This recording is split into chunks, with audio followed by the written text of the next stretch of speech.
Good morning, everyone. My working here's the object. And we hope it is. Perhaps you like to let me make sure. Okay. That's the case. Welcome everybody to the Wednesday, 26, 2024 Blurry Tech called me Murder. And I'm going to ask Commissioner Sullivan to do the Pledge of Allegiance, please.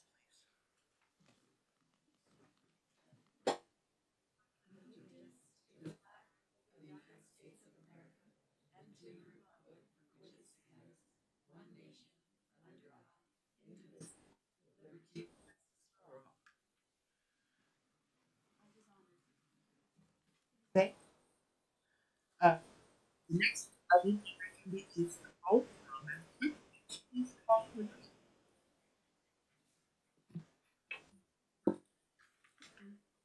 Commissioner Shaw, Here. Commissioner Gibson, Here. Commissioner Gomez, Here. Commissioner Gonzalez, Here.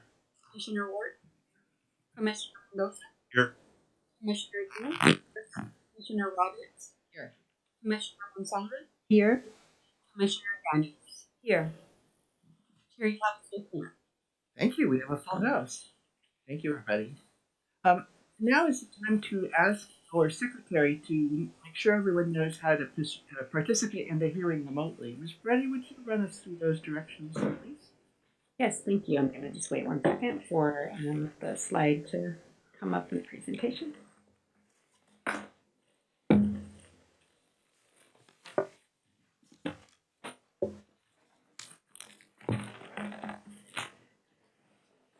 Okay, so while that's being brought up, so during the hearing, to participate during public comment from the Zoom platform, there you can raise your hand using the raise hand function at the bottom of your Zoom. If you're joining by phone via Zoom, you can raise your hand and lower your hand by pressing *9. Another way you can participate during the meeting is sending an email to pchearingcomments@co.monterey.co.us. Staff does monitor this email during the hearing. However, we can't guarantee once the hearing has begun that we will capture all the comments during the hearing. Members who do wish to be granted permission by the meeting clerk to unmute themselves during public comment section of this agenda, once the chairperson acknowledges them, you can accept that if you're on the Zoom platform, and then mute and unmute yourself using the button at the bottom of your screen that looks like a microphone. If you're joining by mobile or land telephone line, you can mute or unmute using *6 when it's your opportunity. Thank you so much. Thank you. All right. Having got to that point, it's now time to set aside for public comments on items that are not on today's agenda, but which are under the jurisdiction of the Planning Commission. And anyone from the public who would like to come forward and make such a comment is welcome to do so, and we'll give you 3 minutes. I'm sorry, Madam Clerk, Elizabeth, what do you got? Through the chair, our media person just came and let me know that the mics had stopped working during the beginning of the meeting. So they did contact the vendor and they're trying to resolve the issue. He let me know that those on Zoom were not able to hear us. So yeah, that's all the information I have right now. So do we know where that leaves us at this moment?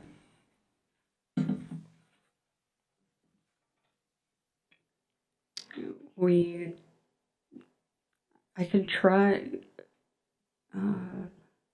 to ask somebody on Zoom, one of the panelists, if they can hear us. Armando Fernandez, I see that you're on. Are you able to hear us on Zoom? Yes, good morning. I can hear you perfectly well. Okay, thank you so much. So it seems to be working right now.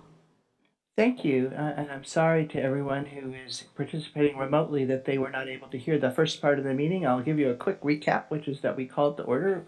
Commissioner Monsalve led us in the Pledge of Allegiance. We had a roll call where everybody was present. We had the instructions on how to participate remotely. And now it is time for public comments on items that are not on today's agenda. And anyone wishing to make such a comment can come forward. And we will have 3 minutes to do this. And in general, if you're going to make a comment, it'd be really great if you come towards the front of the chamber so that we can get you in efficiently. Thanks. Welcome. Welcome. My name is Kirsten Stember, and Laura is here to pass out something so that everyone has a copy. I am here to represent the Pebble Beach Equestrian Coalition. As a follow-up to the April 24th, 2024 Monterey County Planning Commission meeting, the Pebble Beach Equestrian Coalition is requesting a formal agenda item be added to a July 2024 Planning Commission agenda. The purpose of this new agenda item is to provide public comment by the community and local equestrians and correct the public record of the April 24th, 2024 Monterey County Planning Commission agenda item number 6.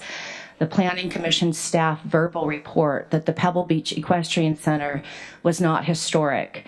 Via the staff recommendation, both verbally and in writing, Appendix A states that not found any evidence of a county role to require the center remain in use as an equestrian center. This matter is urgent when consideration that on May 20th, 2024, the Pebble Beach Company applied for a demolition permit. That's in Appendix B that has been submitted of the Pebble Beach Equestrian Center. The Pebble Beach Equestrian Center facility will be closed effective June 30th, 2024. It is vital that the planning commissioners provide the opportunity for the public record to be corrected and a new public discussion held incorporating the 2024 updated information provided by the Alliance for Monterey Area Preservationists. This new historical information should give pause to the Planning Commission's approval of the pending Pebble Beach Company's demolition permit application. I thank you in advance for your consideration of my request, and the new historical report that was completed is being handed out for everyone so that you have a copy that you can take home and that you can look at. We know it's long. It took a long time for us to get this done, and I think you'll see that the Pebble Beach Equestrian Center, this current architectural assessment study of the Pebble Beach Equestrian Center shows that it is indeed historical. Thank you very much. Thank you for your comments, and we did receive I don't know if it's exactly the same, I haven't had a chance to look at the new one. We did receive a significant packet of information prior to the hearing. Because of that, I did ask our staff to provide a brief statement about what is going on so that we can make sure that everybody is aware of how the process works and how best to advocate for your particular position. Ms. Beretti, do you want to say a few words about that? Yeah, I think just briefly. So Housing Community Development staff has received the information and the new historical report that was provided. We do have currently a hold on the demo permit issuance pending planning review, historical review. Staff has not had an opportunity to complete its review, this new information provided, and so we will complete that review. Should at that time, based on review, there be a venue or a role that the commission or others, we would determine at that time steps forward. So we hope to have that in the next couple of weeks. Council, do you have anything to add to that? Just that just for the public's knowledge, the Planning Commission doesn't necessarily have jurisdiction here. This is a ministerial permit, so usually the Planning Commission's decisions are based on discretionary decisions. So absent like a referral, which apparently has already occurred with this subject, or a matter coming up specifically for the Planning Commission to determine, it's sort of out of the Planning Commission's hands. So we'll see how that goes, but just bear that in mind. Thank you. And I believe we made a referral, and so staff is looking into what it is that's going on, and they're continuing to do that for the information of those coming forward. a slight digression, I apologize. It's not, we'll get back to commissioners in a minute. I just wanted to let the members of the public waiting understand where we are at the moment. So that being the case, let's go forward with anyone else from the public who would like to make a comment on a matter that is not on today's agenda. Is the microphone working in there? Hello. Yes, thank you. Hi, my name is Laura Fenwick. I'm also here regarding the Pebble Beach Equestrian Center. I'm looking at it from a point of view from public access. Closing the Pebble Beach Equestrian Center does not allow for maximum public access to the trails. Allowing horses to be brought in by trailer does not maximize public access. Many people do not have trucks or trailers, much less own a horse to bring to Pebble Beach to ride. I am a prime example. I live in Monterey. I do not own a horse. I took riding lessons at Pebble Beach, and I have many friends there now that have allowed me to ride their horses on the trails. I'm retired, and my main exercise and much of my social life has revolved around this barn community. This has been the only equestrian center accessible to the 30-mile California Coast Equestrian Trails that is open to the public. Tourists come from all over the world to ride horses on Pebble Beach. The historic stables testify to the legacy of horseback riding at Pebble Beach. We want to preserve this unique local equestrian tradition and protect public access to the beauty of our coast. The California Coastal Act, Chapter 3, Article 6 on Development, Item 30253, specifically addresses protecting special communities because of their unique characteristics and which are popular visitor destination points for recreational use. From the county's perspective, it should be noted that the land is zoned for recreational use. Many of the earlier documents specifically cite it for equestrian use. The equestrian property has slowly been chipped away over the years by Pebble Beach without public input or discussion. It literally is the Joni Mitchell song, "They paved paradise and put up a parking lot." The existing historic stables are about 1/3 of the original property. Pebble Beach is changing the cultural landscape of the area by eliminating these stables. And while at the April meeting you found no role for the county, this updated historical report, we respectfully ask that the California Environmental Quality Act, known as CEQA, be followed as it pertains to historical and cultural resources. The CEQA process of public hearings and an environmental impact report should be required for any plans with this property. We make this appeal with a sense of urgency. At the end of this week, the Equestrian Center will be officially closed and vacant. The bulldozers could begin to tear down any time after June 30 if a permit is approved. And we are also concerned about vandalism and theft, given that the public has been led to believe that the Pebble Beach Equestrian Center will be demolished. Thank you for your attention. Thank you for your comments. Is there anyone else who would like to make a comment? Seeing no one in the chambers, let's go to Zoom. Madam Clerk? Through the chair, we do have 2 hands raised on Zoom. The first one is Lisa Baca. Ms. Baca, you have the floor in 3 minutes.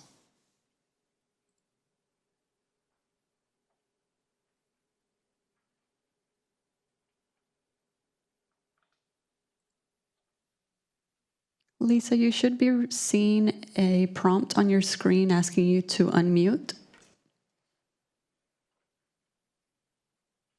Can you hear me now? Can you hear me now? Yes.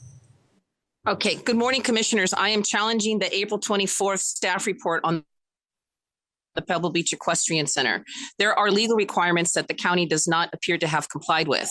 Point 1, the reason that the county can't issue the demolition permit to the Pebble Beach Company is because the 2012 CDPs authorized the demolition of an existing equestrian center with the replacement of the former equestrian center with a new equestrian facility in Area U. Pebble Beach has advised publicly and in writing they are not replacing the equestrian center. So they now need to go before the county and the California Coastal Commission to approve amended CDPs if they are challenging or changing the project at this point. If Pebble Beach Company changes the project, then that triggers a new project approvals and amended CDP. Point two, then is the new discretionary approvals that triggers subsequent CEQA review because the EIR treated the Pebble Beach Equestrian Center as not as a historic resource. Point three, Dana Straponowitz DPR forms show that the building is eligible as a historic resource. So now the subsequent CEQA document, likely a supplemental EIR, needs to be prepared because the demolition of a potentially eligible historic resource constitutes a new substantial adverse impact on a historic structure. And without mitigation, you can't just document it in photographs. This impact is unavoidable and requires another EIR because they didn't call it significant as a significant impact in the last time. So thank you very much for your time. Please do not allow this property to be demolished. Thank you. Thank you for your comments. Madam Clerk? We also have Thea Montella.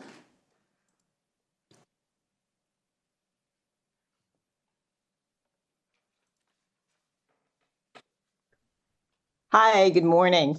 I'm Thea Montella. I live in Pebble Beach. On April 24th, the members of the Planning Commission were generally sympathetic to the closure and demolition of PBEC. And I would like to add that, again, that the original demolition permit was granted in tandem with the construction of a new center. In 2013, I received an email from Joseph Sider of the Planning Department that said that the project description was a coastal development permit and design approval to allow the demolition of over 54,000 square feet of equestrian, residential, and accessory structures, and the construction of approximately 81,500 square feet of equestrian, accessory, and residential structures. Mark Stillwell, in March of 2013, wrote an email which I received that says, we plan to completely renovate the existing equestrian center. And we made the decision to invest back in that infrastructure as well as to build a new driving range so that both equestrians and golfers would benefit from our plan. So obviously, again, the demolition permit was granted with other stipulations. And I believe that the historical report that has been submitted to the commission warrants further discussion and requests that we be placed on the next agenda of July 24th. Thank you. Thank you for your comments. Seeing no other hands up on Zoom, Madam Clerk, am I missing anything? No, there's no other hands up on Zoom. I'm going to ask one more time if there's anyone in the chambers who is waiting to speak on an item not on the agenda. Seeing no movement, I'm going to go ahead and close public comment on that section of the agenda and ask the clerk if there are any agenda additions, deletions, and corrections to share this morning. Through the chair, staff submitted an errata memo for agenda item number 6, PLN 230261, 3196 LLC, with the subject being the corrected conditions of approval numbers 8 and 10. This has been distributed and placed on the dais. Also, correspondence received and distributed by email and on the dais for agenda item number 5, referral 210024, Big Sur Coast Land Use Plan Update, and agenda item number 6, PLN 230261, 3196 LLC. Thank you for that. Appreciate it.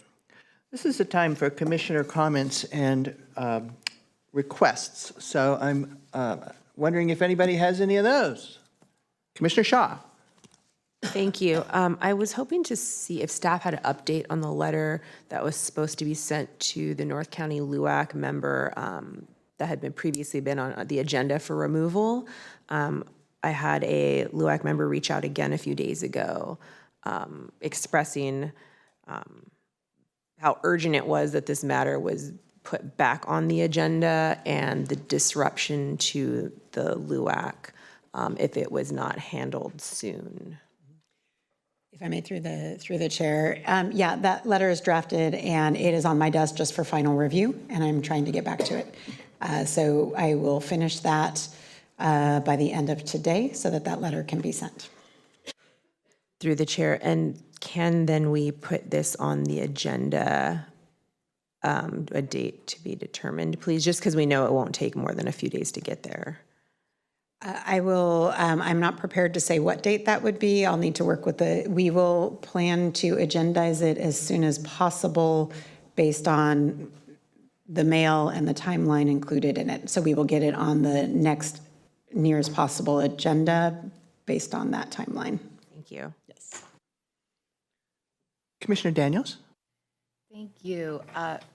Let's see here. I have had two folks reach out regarding the updated housing element, and the question that I've been getting is when we will have a chance, when the public will have a chance to see the updated numbers based on what the Board of Supervisors completed, and whether or not there will be an opportunity to see the draft. I know there won't be a hearing or a workshop, but to see the draft before it goes to the state.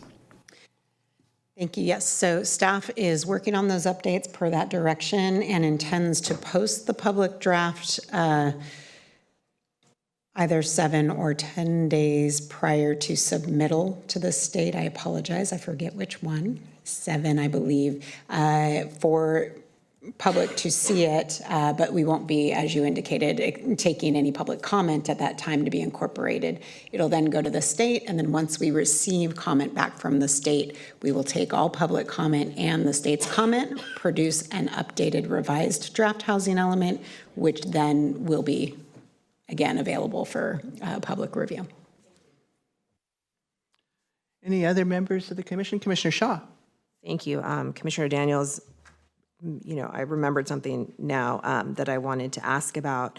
So I was made aware at the last meeting, and then it kind of came up again during a community meeting, that there were some sites that were potentially added to Pajaro. And I couldn't get a clear answer from someone I spoke to in between the meetings about the public not having a chance to have input into those sites before they were potentially added, that they were only getting reviewed by staff. And I just don't think that's fair or right to not give the community the same chance that all the other communities in Monterey County got to have input. So I wanted to kind of get an update on what was going on with that. Were these sites added? Are they not? How would I find out? How would the public find out? Yeah, thank you. So per the direction of the board, there were a number of sites, there were sites in Pajaro that were brought forward from some community members for consideration to add. There was a site outside of Marina, and I believe a couple of other potential sites. The direction was for staff to go back and evaluate those sites for potential inclusion. And if appropriate to include, the board gave direction that we could include them. The board was very acknowledged and understood, and want the community to understand, even if we include sites now and they go into the state, there will be opportunity to review once again after we get all of that feedback. So it will be twofold. It will be a staff analysis of appropriateness for inclusion, and if they are included, it'll go through state housing community development review, and then it will come back. And the board did understand that there may be sites that they may wish to reconsider once it comes back, but they acknowledge the timeliness of needing to get a draft in. That does answer your question, Commissioner Shaw, as well as it can be. Thank you. Are there any other commissioners' comments? Commissioner Monsalve. Thank you, Madam Chair. I'm wondering, based on council's comments after the open session public comment regarding the Equestrian Center, I think he said that if the commission had requested a referral on that matter, then it would not be an automatic administrative permit for the demolition. So where do we stand? Is it still, there's been a referral, but I'm not sure if the referral that was made by the commission is enough to slow down the administrative permit process on the demolition. So if I may, through the chair, so for clarification, the demo permit is a ministerial permit. There is no discretion. That being said, we do have a hold for that demo permit not to be issued pending historical review. We do have the referral from the Planning Commission. However, it's not within the Planning Commission's jurisdiction at this time. Staff is going to analyze the new information provided, and based on that, that may affect the outcome of the demo permit. It may affect some needed actions, and it is possible, though we can't determine, that some action in the future may come forward and be within the jurisdiction of the commission. Staff would intend, based on the referral, to provide any just verbal updates back to the Planning Commission pending review and outcome at the staff level of this permit review and the historical structure review. Thank you, Ms. Moretti. Commissioner, does that answer your question? Yes, thank you so much. So basically, the commission has no authority in that matter. That is correct. Thank you. Not at this point, and the review will reveal whether there is another point that we don't know about. So I appreciate the staff agreeing to provide us with updates going along, and would ask that those happen fairly frequently in this particular moment where there's a lot of concern. Commissioner Shaw? Thank you. I understand it's not under our purview, but just for clarification, possibly for the people that made the trip or are online, potentially it could be deemed something historical and then they couldn't tear it down, but that would not mean that they couldn't just keep it closed. So there's not really any way for the community members to force it to be open, correct? Just to clarify, even though it's off topic a little bit. I, at this point, don't want to comment specifically because that wasn't an item that we were prepared to comment on. Yeah, thank you. Thank you. Anything else? I would like to add one thing to the staff's voluminous list of considerations. We worked, I'm sorry I wasn't able to attend because I was ill, but I did listen to the housing element discussions here and at the Board of Supervisors. And then in the context of an upcoming agenda item, received an item from the member of the public discussing a farm worker housing project in King City, which is currently advertising vacation rentals in that building. And I found that, you know, with evidence, it wasn't just somebody said it would happen. I just found that so startling.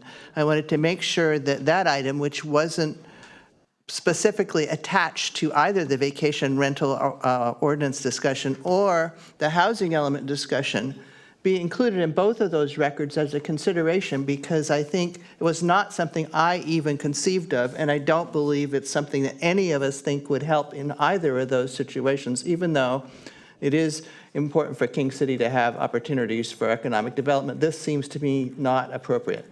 And so given that, I just wanted to make sure that I referred that piece of public comment, which is on the record, to be included in the consideration of both those other things, because like all policy, it's all interrelated, and it's just really important that we don't allow ourselves to make one set of aspirations and rules and then allow something else which undercuts those. And in this case, it's just, I found myself almost unable to speak about it. I was just so taken aback by this. So if staff would consider those, I would appreciate it. If I may, staff would request if you could forward that email just with that specific request that it be included for the public record. That will just help us on our administrative end, but we will also follow up to ensure. I will attempt to remember to do that, but it is on the public record with respect to comments from the other upcoming agenda item. Through the chair, just to clarify, that was a comment letter by Ms. Hardesty. It was sent 7 o'clock last night to the PC, so. That is correct. You'll be able to find it pretty easily in your email. I appreciate it, and I would appreciate staff referring it to the appropriate people to ensure that whatever is being proposed in this specific case is appropriate and according to any rules that might be in place over that project. Commissioner Getzelman? Yeah, thank you, Chair. I believe that project is in the city of King City. So I understand concerns about policy going forward. I'm not sure there's anything we can do about this, correct? I am unaware. I'm sure you know better than I. I would, however, fully endorse its consideration as policy and even ask staff to consider that since it's come up in this particular aspect, that they might consult with the appropriate authorities in King City to get a full update on what's going on with that. So thank you for the local knowledge. That's what we all try to bring. Much appreciated. Is there anything else? Commissioner comments, referrals, anything? Seeing none, I'm going to go ahead and move along on our agenda. We have item number 1 is an appointment of Eric Jacobson to the Carmel Valley Land Use Advisory Committee. Just want to know if there's any further discussion that we need to take before we take public comment on that. Through the chair, I believe these items are consent items, so if you want to pull them to discuss, that's obviously within your purview. I just wanted to clarify procedurally the first 2 items. My agenda does not show them under consent, and so that's why I'm taking them up this way. They're followed by consent, but regardless, it's probably probably safer just to go ahead and consider them. Withdrawn, sorry, I was looking at the wrong item. Yeah, I know, I had that same thought, but we have in the past asked that we get some information. I don't think, in my view, that means they can't be on consent and then pulled if necessary, but I do appreciate having the background information myself, and I think that responds to the concerns of the other commissioners. Is there any public comment on this appointment? Nothing in the room. Is there any comment online? I don't see any hands, Madam Clerk. There are no hands up on Zoom and no new emails regarding this item. That being the case, I'd like to bring it back to the commission. Commissioner Daniels? Thank you. I do not know Mr. Jacobson, but read the application and stated to staff that to move forward and bring it to us today to make a decision. So I support the appointment. Is that in the form of a motion? Yes, I make a motion to appoint, and I'm not seeing the name in front of me, Mr. Jacobson to the Carmel Valley Land Use Advisory Committee. There's been a motion. Is there a second? Commissioner Work? Looked like you were leaning forward. I'll second that motion. There's been a motion and a second to appoint Eric Jacobson to the Carmel Valley LUAC. Is there any further discussion? Seeing none, I'll call for the vote. All those in favor, please say aye. Aye. Any opposed, no. And that appointment is approved.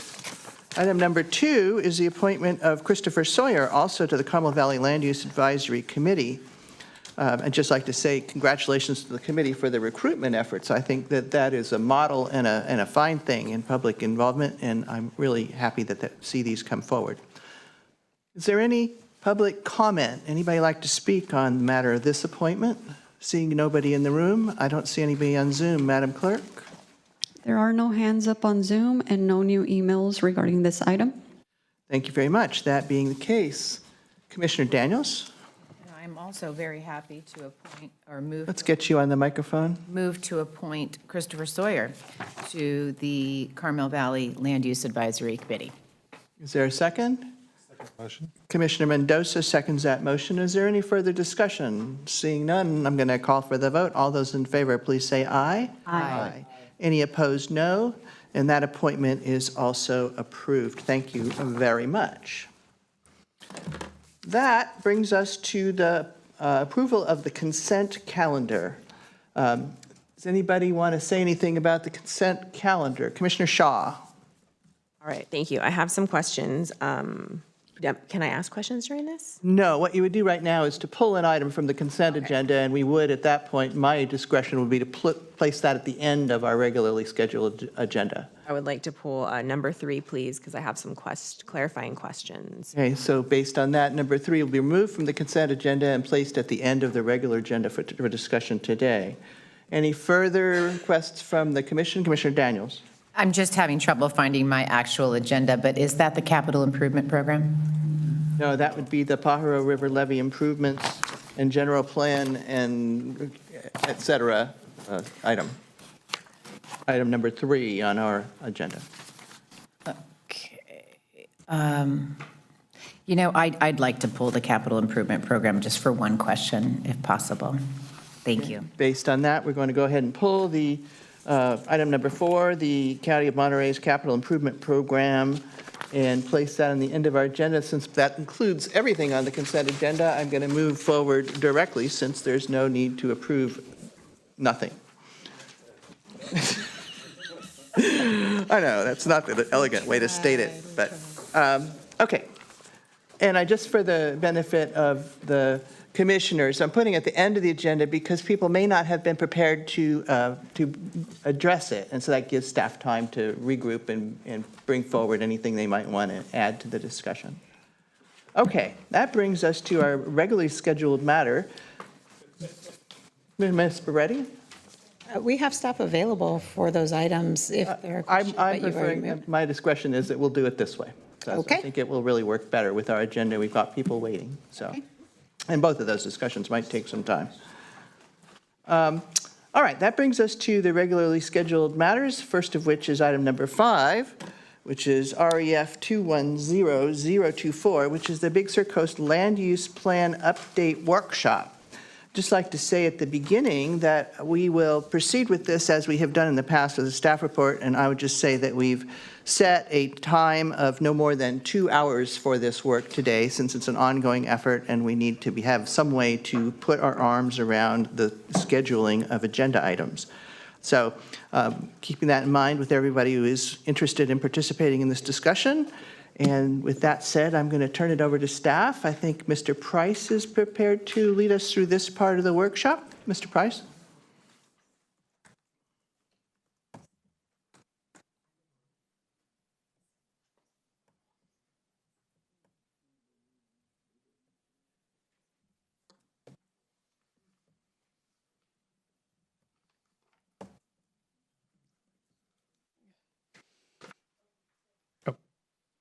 Thank you. Good morning, Commissioners and Chair Deal. My name is Taylor Price, Associate Planner. Today, staff is presenting the continued Big Sur Coast Land Use Plan Update Workshop from May 8th, 2024. Staff will use the term BSLUP when referring to the Big Sur Coast Land Use Plan throughout the presentation for clarity. We request that the Commission hold a continued public workshop to review and receive public input regarding the ad hoc committee's proposed updates to the BSLUP, provide direction to staff, and limit the workshop to 2 hours. The workshop will be structured to have public and Commissioner questions, comments, and input on the following items. Provide a verbal update from the community meeting held on June 18th, 2024, the preliminary draft of the Title 20 amendment adding Rural Community Center zoning district, the existing BSLUP land use designations and zoning maps, and the timeframe for a comprehensive update to the BSLUP Coastal Implementation Plan, and the timeframe for updating the BSLUP to include all required general plan elements, so the BSLUP does not have to rely on the 1982 general plan. At the conclusion of today's 2-hour workshop, staff will propose the next steps based on the outcome. Staff, along with ad hoc committee members, hosted a hybrid community meeting at the Big Sur Lodge on June 18th.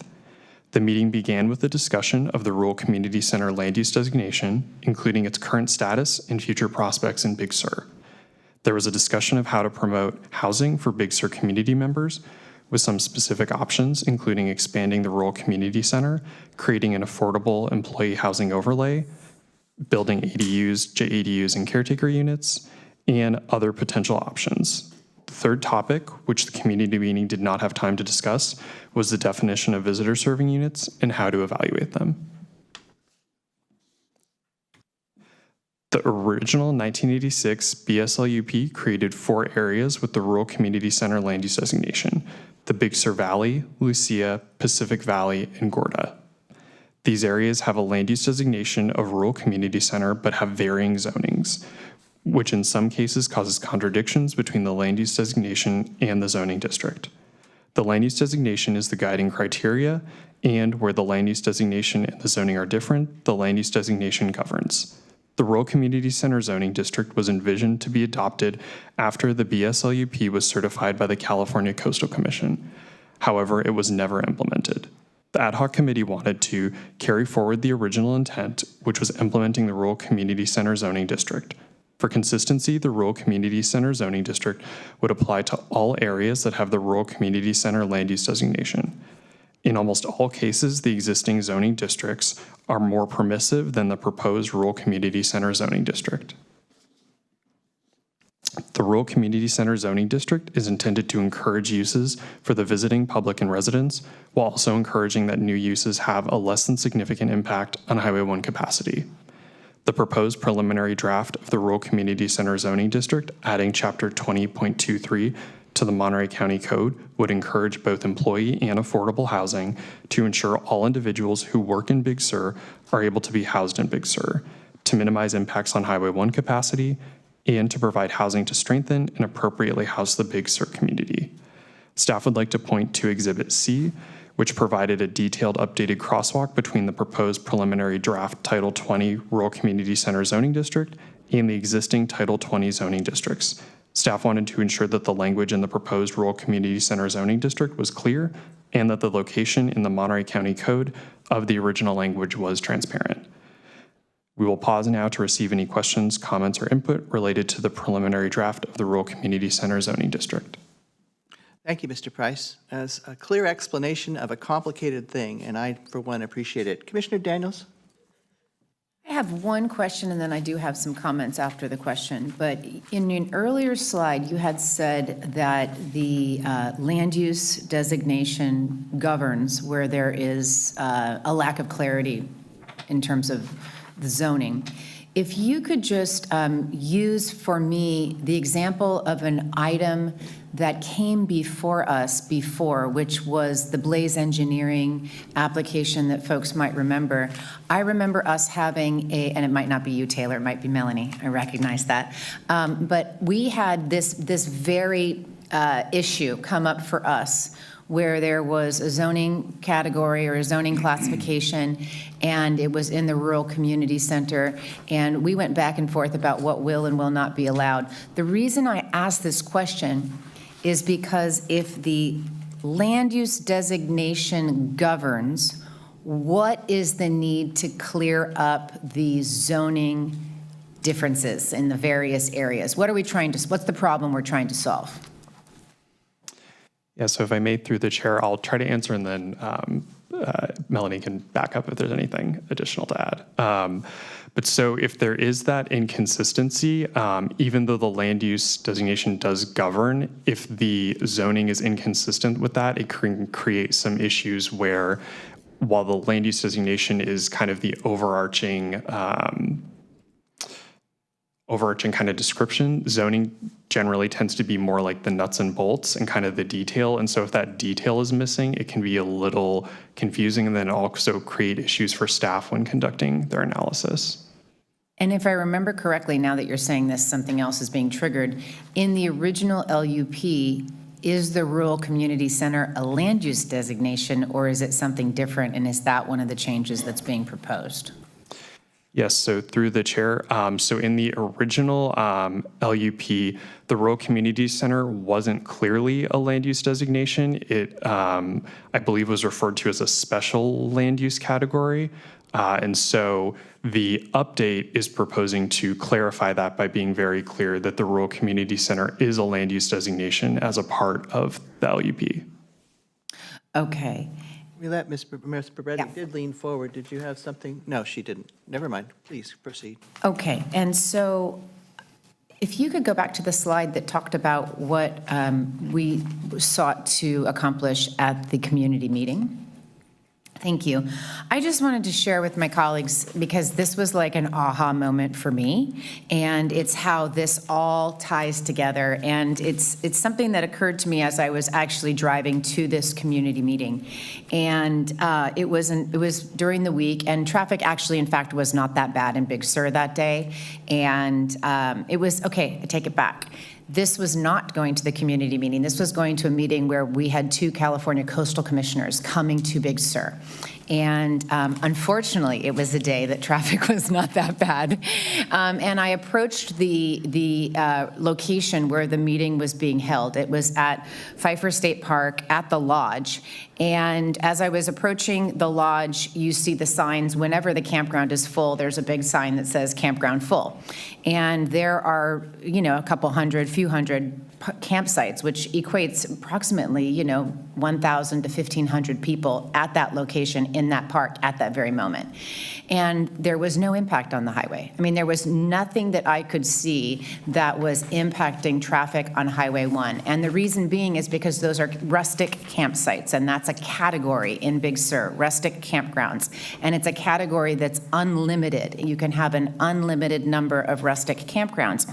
And what it made me realize is that that was an example of the Big Sur land use plan working, because rustic campgrounds are self-contained. You've probably all been camping. You go, you bring your cookout gear, you bring your tent, you hike from your campsite, you sit by the river.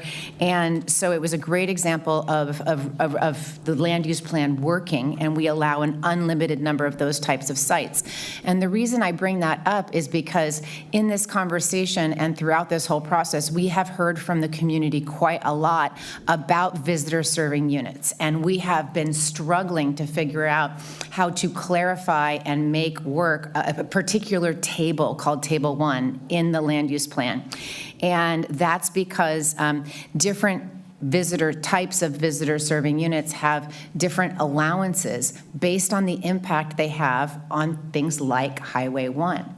So if you're staying at a hotel, you will likely need to drive somewhere to go have dinner. You will need to drive somewhere to go have breakfast. You might go to a hike or to a beach or a trip to the river. And so it has a different type of impact. Therefore, it has different constraints in the land use plan. And it also occurred to me as part of our larger conversation that we've had around short-term rentals, and that a short-term rental has a different impact because people get in their car and they go to and from. And so the reason I'm just taking this sidebar, and I'm sorry to take everyone down this road, but it really made me see how the Big Sur land use plan is something that we really need to take as a whole, because it was thoughtfully created and works as an entirety, as a document, and it works as a whole, and all these parts play a role. So that's why when we're talking about the rural community center land use designation and what might be allowed, we have to consider things like the impact on Highway 1, and that's why visitor serving units comes in and plays a part of this conversation. In my understanding of it, I might have some of that wrong, but it was just really an aha moment for me that I wanted to share with all of you, because I knew all these things in their separate parts, but they really came together for me as a whole that day driving to Big Sur. So thank you very much. And I'd like to just add on to the comments that Commissioner Daniels made, which I absolutely agree with, and say that the other big impact of the change in the kind of visitor serving units and why it's relevant to the rural community center land use designation is because different kinds of visitor serving units require different numbers of employees to maintain. It takes a lot more employees if you're going to make the bed and clean the room after each change than if you're going to maintain the campsite, make sure there's no trash, possibly service the shared restrooms. So the difficulty that we have that prompted some of the changes to the land use plan was try to encourage housing for people who work in Big Sur, to live in Big Sur. And as the visitor serving unit types require more and more employees, then we're making the problem worse if we allow that change to proceed unhampered while we don't have a really good way to fix it. So the rural community center land use designation, I was not absolutely aware that the land use designation did in fact govern over the zoning. So I would just put that out there. But I would also say that besides the uses, and just in case you don't know it, the rural community land use designation says any use that you can do anywhere, you can do here. In other words, anything that's allowable in any land use designation can be proposed in a rural community center. But what the zoning does is it sets pretty strict density requirements. So with the zoning and the land use designation, the nuts and bolts part that Mr. Price was talking about was if you have a parcel that is in a rural community center land use designation today, but is zoned, for example, watershed and scenic conservation underneath that, you will not be able to develop as much of anything as you would be if it were zoned commercial, visitor serving commercial, or some other kind of land use. So the concern around what we should do with the land use designation and whether it should become a zoning description would have to include consideration of the densities that are a big part of that zoning now.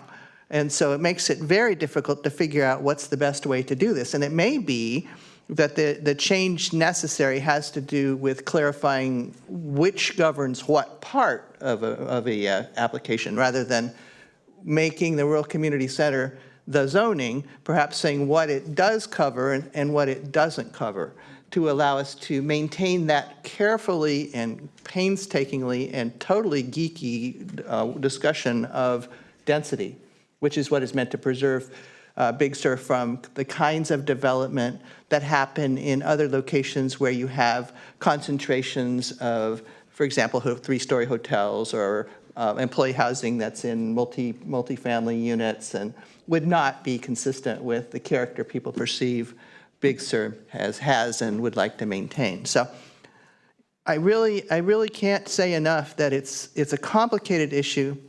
The community meeting was outstanding because we had in the room, I think we had 30 people more or less, and online we had at least another 30. And all of these people seemed to be engaging absolutely in all of this detailed discussion at a very granular level. And so the one thing that I took away from that meeting to take forward was that folks wanted us to look at this question not with a sledgehammer, but with a scalpel. And so the proposal that we have is for another community workshop after this that would be held in person and that would involve a discussion of maps so that we could look at the granular level and come back with recommendations based on that kind of a discussion.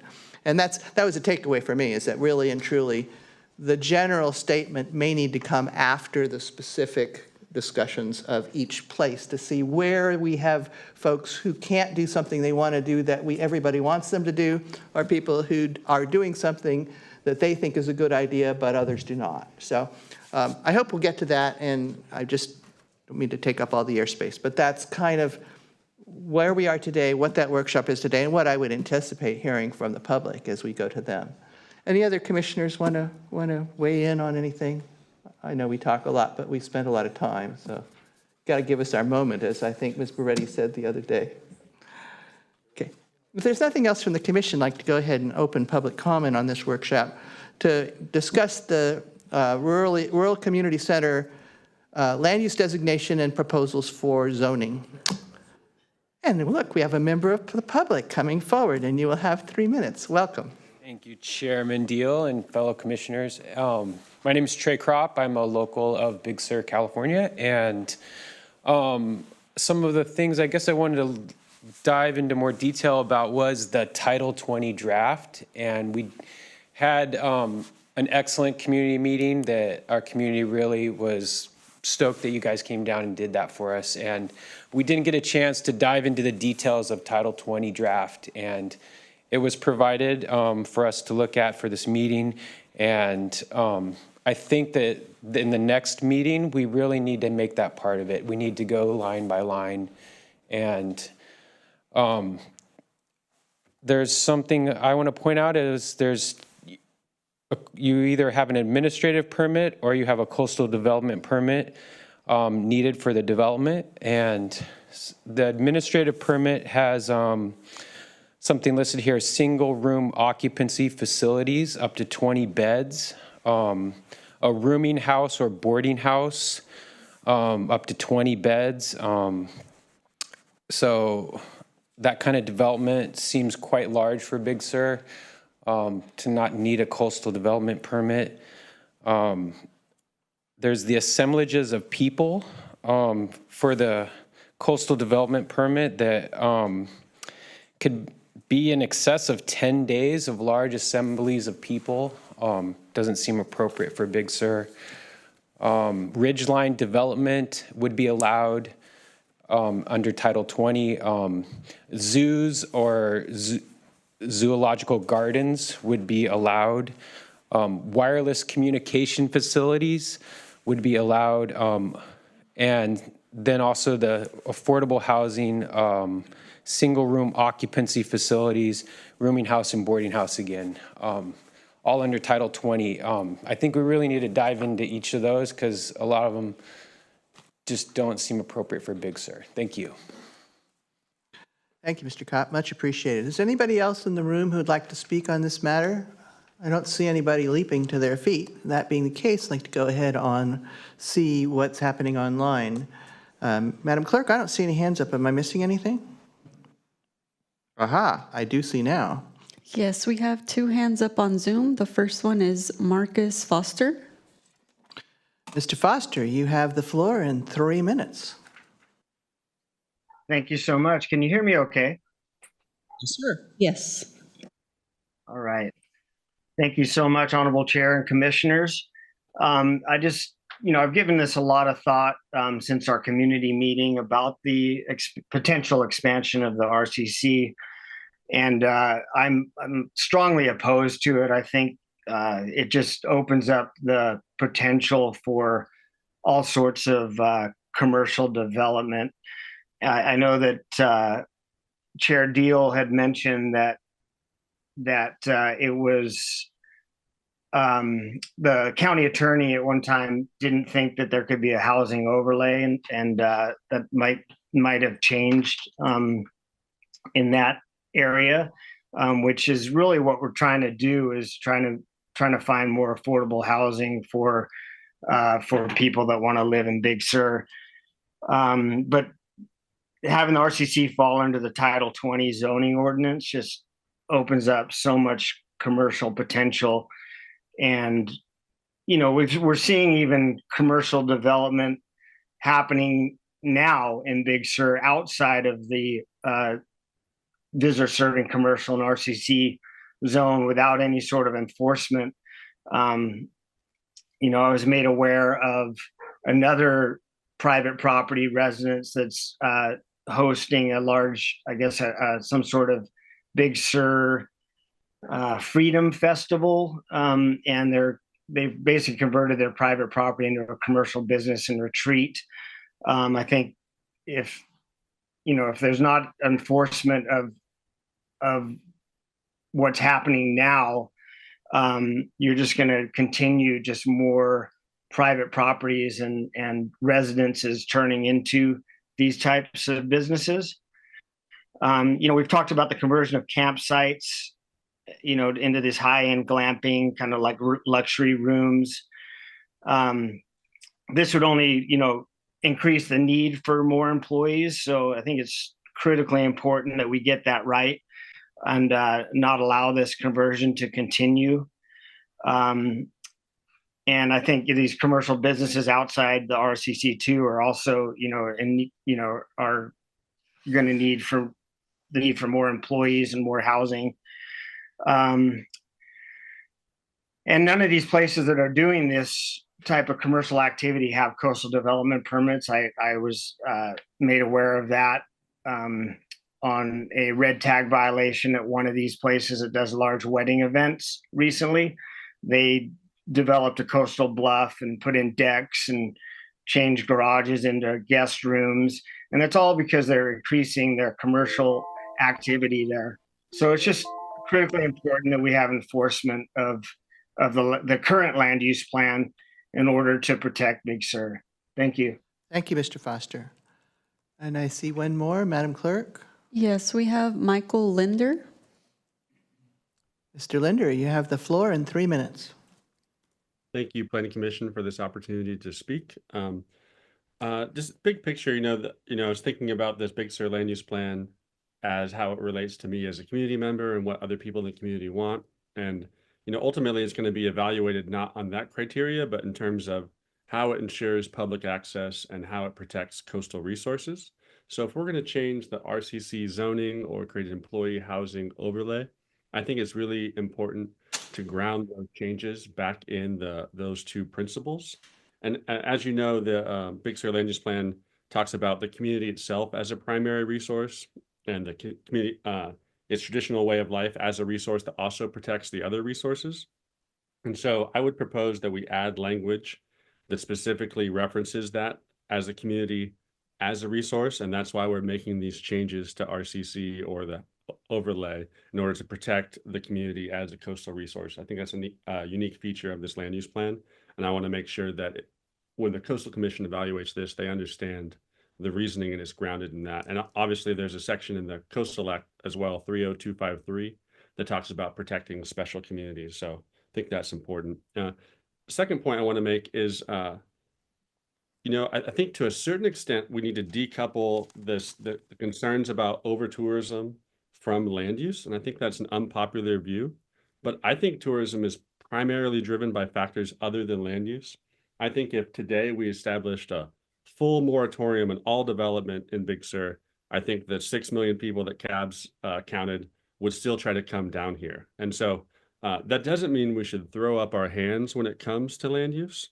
I think what we should do is evaluate all land use or potential land use changes into two categories. Those that will exacerbate the use of highway resources and make it worse, or those who will mitigate overuse of highway and make it better. And I think, Commissioner Daniels was just talking about her aha moment coming down there, and she saw, okay, this type of land use doesn't have the impacts, or this one would have the impacts. And I think we need more empirical evidence than just purely anecdotal, but I think, perhaps she's onto something about putting those things in the two buckets. So I guess I just want to push back against this idea that we can't have any more development in Big Sur, because I think, even though a no growth philosophy proposed by some people is understandable reaction to seeing your home in this special place overrun by tourism, it eliminates the possibility for programs that could decrease traffic or restore the environment, or projects that provide new low-cost accommodations. And so I think we need to be careful not to overreact and realize that land use isn't the only thing driving this phenomenon, and that in certain circumstances, maybe land use can make it better. Thank you. Thank you, Mr. Linder. Are there any more hands up on Zoom? I'm not seeing any, Madam Clerk. No, there's no more hands up on Zoom and no new emails. Thank you. That being the case, I'm going to close this round of public comment, bring it back to Mr. Price. Mr. Price, can you move us to the next stage, please?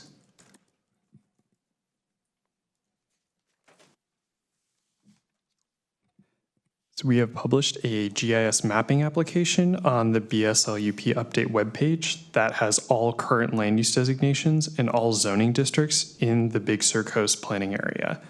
The mapping application is available for the public to review at any time. We will pause now just to receive any questions, comments, or input related to the mapping application, and then we can also review the mapping application with the commission if requested. Thank you, Mr. Price. Commissioner Daniels? So things like this just give me anxiety right away. So it would be wonderful if you could just give us a brief, walkthrough of the mapping application. I did not investigate before this meeting because, as I said, maps like this give me anxiety. And we were unable to discuss it at the community meeting because there was not enough bandwidth to run it at the Big Sur Lodge Conference Center. Of course. I would just add, could you also share where they could find it? Yes. Quinn, would it be possible to share my laptop, which is connected to HDMI?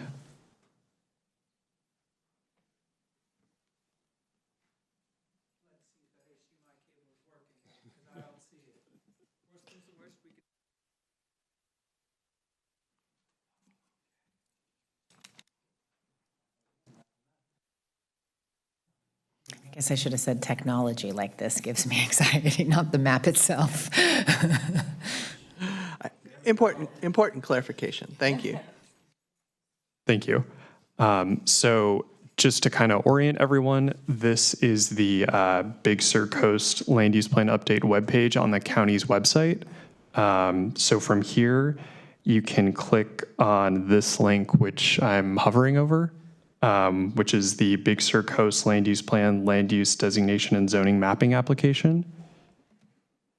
So if you click on that, then a map will generate slowly depending on your bandwidth. And from this point, you'll be able to see on the left the land use, then the zoning as well is a layer that you can add by either checking or unchecking the box.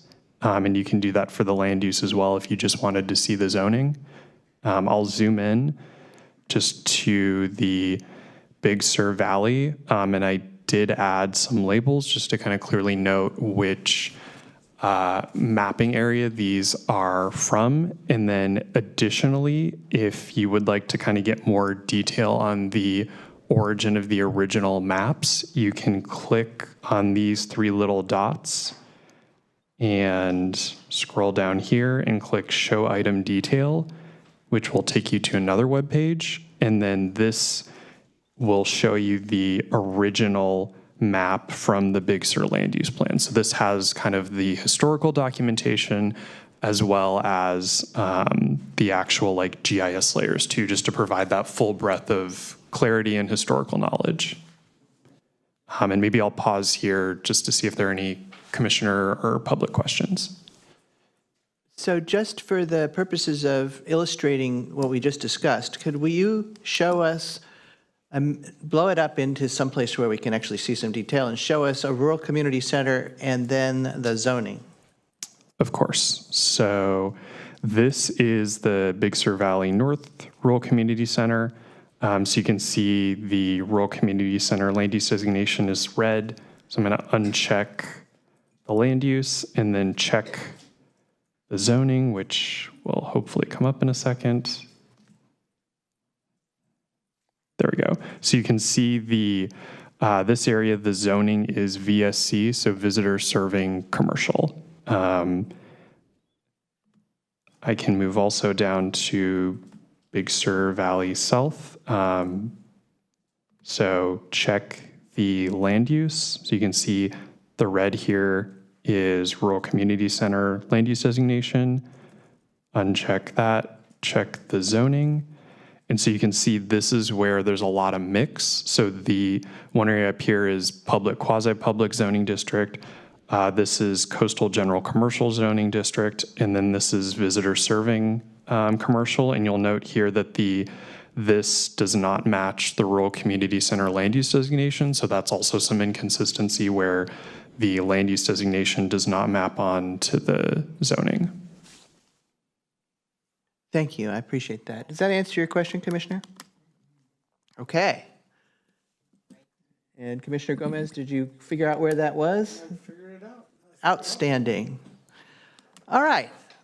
We're going to open up back up to public comment on this matter if there's no more commissioner comment. And anybody in the room who would like to speak on this matter, please come forward. You have 3 minutes, Mr. Kropp. Thank you, Commissioners. I did try to access this map once I heard about it, and when I go click on the link, I get a login screen from the county, which unfortunately there was no username or password provided, so I could not access these maps. Mr. Price, did you want to comment on that? Yeah, through the chair, I will double check with our ITD department. I know we've been moving to different updating our GIS, so there may just be a wrinkle. So I will check with them and verify that that is publicly accessible without the login. Thank you. And anybody else? Seeing no one in the chambers, like to go online? I see one hand up, Madam Clerk. Yes, we have one hand up from Christina McGinnis. Ms. McGinnis, you have the floor in 3 minutes. Good morning, Commissioner Deal and Planning Commission. I just wanted to echo Trey Kropp's comment regarding the maps and also to thank staff for responding to an earlier comment requesting this kind of map. It's really going to be helpful. But just like Trey, I unfortunately couldn't access it because there was a password requirement. So thank you to staff for trying to get that fixed. That's it. Thanks. Thank you. I see no more hands, Madam Clerk. There are no more hands on Zoom. And no emails. Thank you. That being the case, I'm going to go ahead and close public comment on this section unless there's further discussion. I'm asked Mr. Price to, let's see, what time is it? Let's move forward for the next section. We'll take a break after that. Quinn, if you could please share the desktop. Thank you.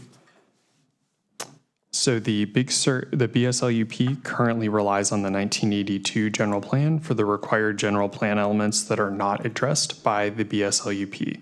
The state of California has minimum requirements for general plans and what elements must be included in a general plan.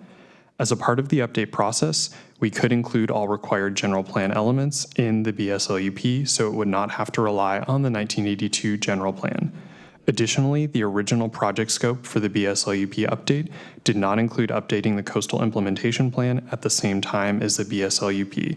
The Coastal Implementation Plan details the specific development regulations, zoning ordinances, and procedures to ensure that the BSLUP objectives are carried out effectively. If the Coastal Implementation Plan were not updated as a part of the current project, there would be inconsistency between the BSLUP and its Coastal Implementation Plan. This inconsistency could create confusion and impede the BSLUP's implementation. Depending on the scope of the additional updates, additional consulting work may be needed, which may necessitate additional CEQA review as well.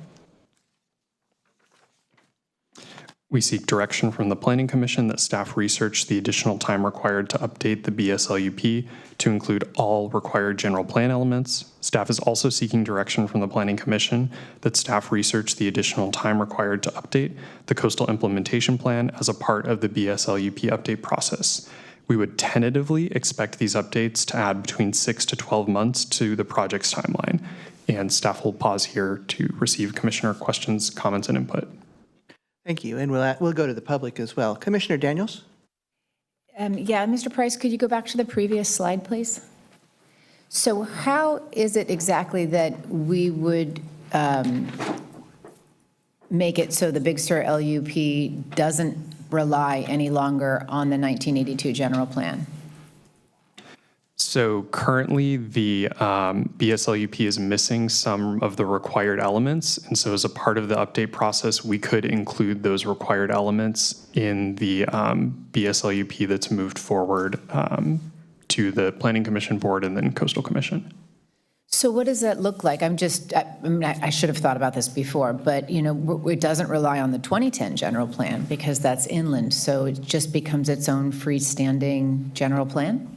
So then, yes, the BSLUP could stand on its own. Thank you.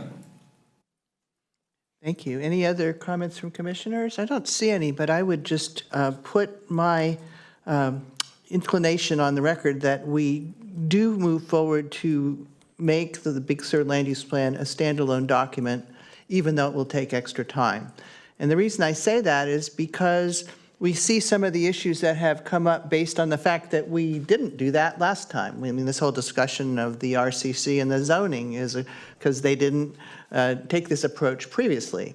And so we know that ordinance updates take a good long time. We know that the period in between adoption of a policy document and the implementing ordinances can lead to a great deal of confusion. To some extent, that is represented, that kind of thing is represented by the difference between the time the Big Sur Land Use Plan was originally drafted for submission and the time it was certified by the Coastal Commission. A lot of stuff happened in that period that made it much less clear what to do going forward.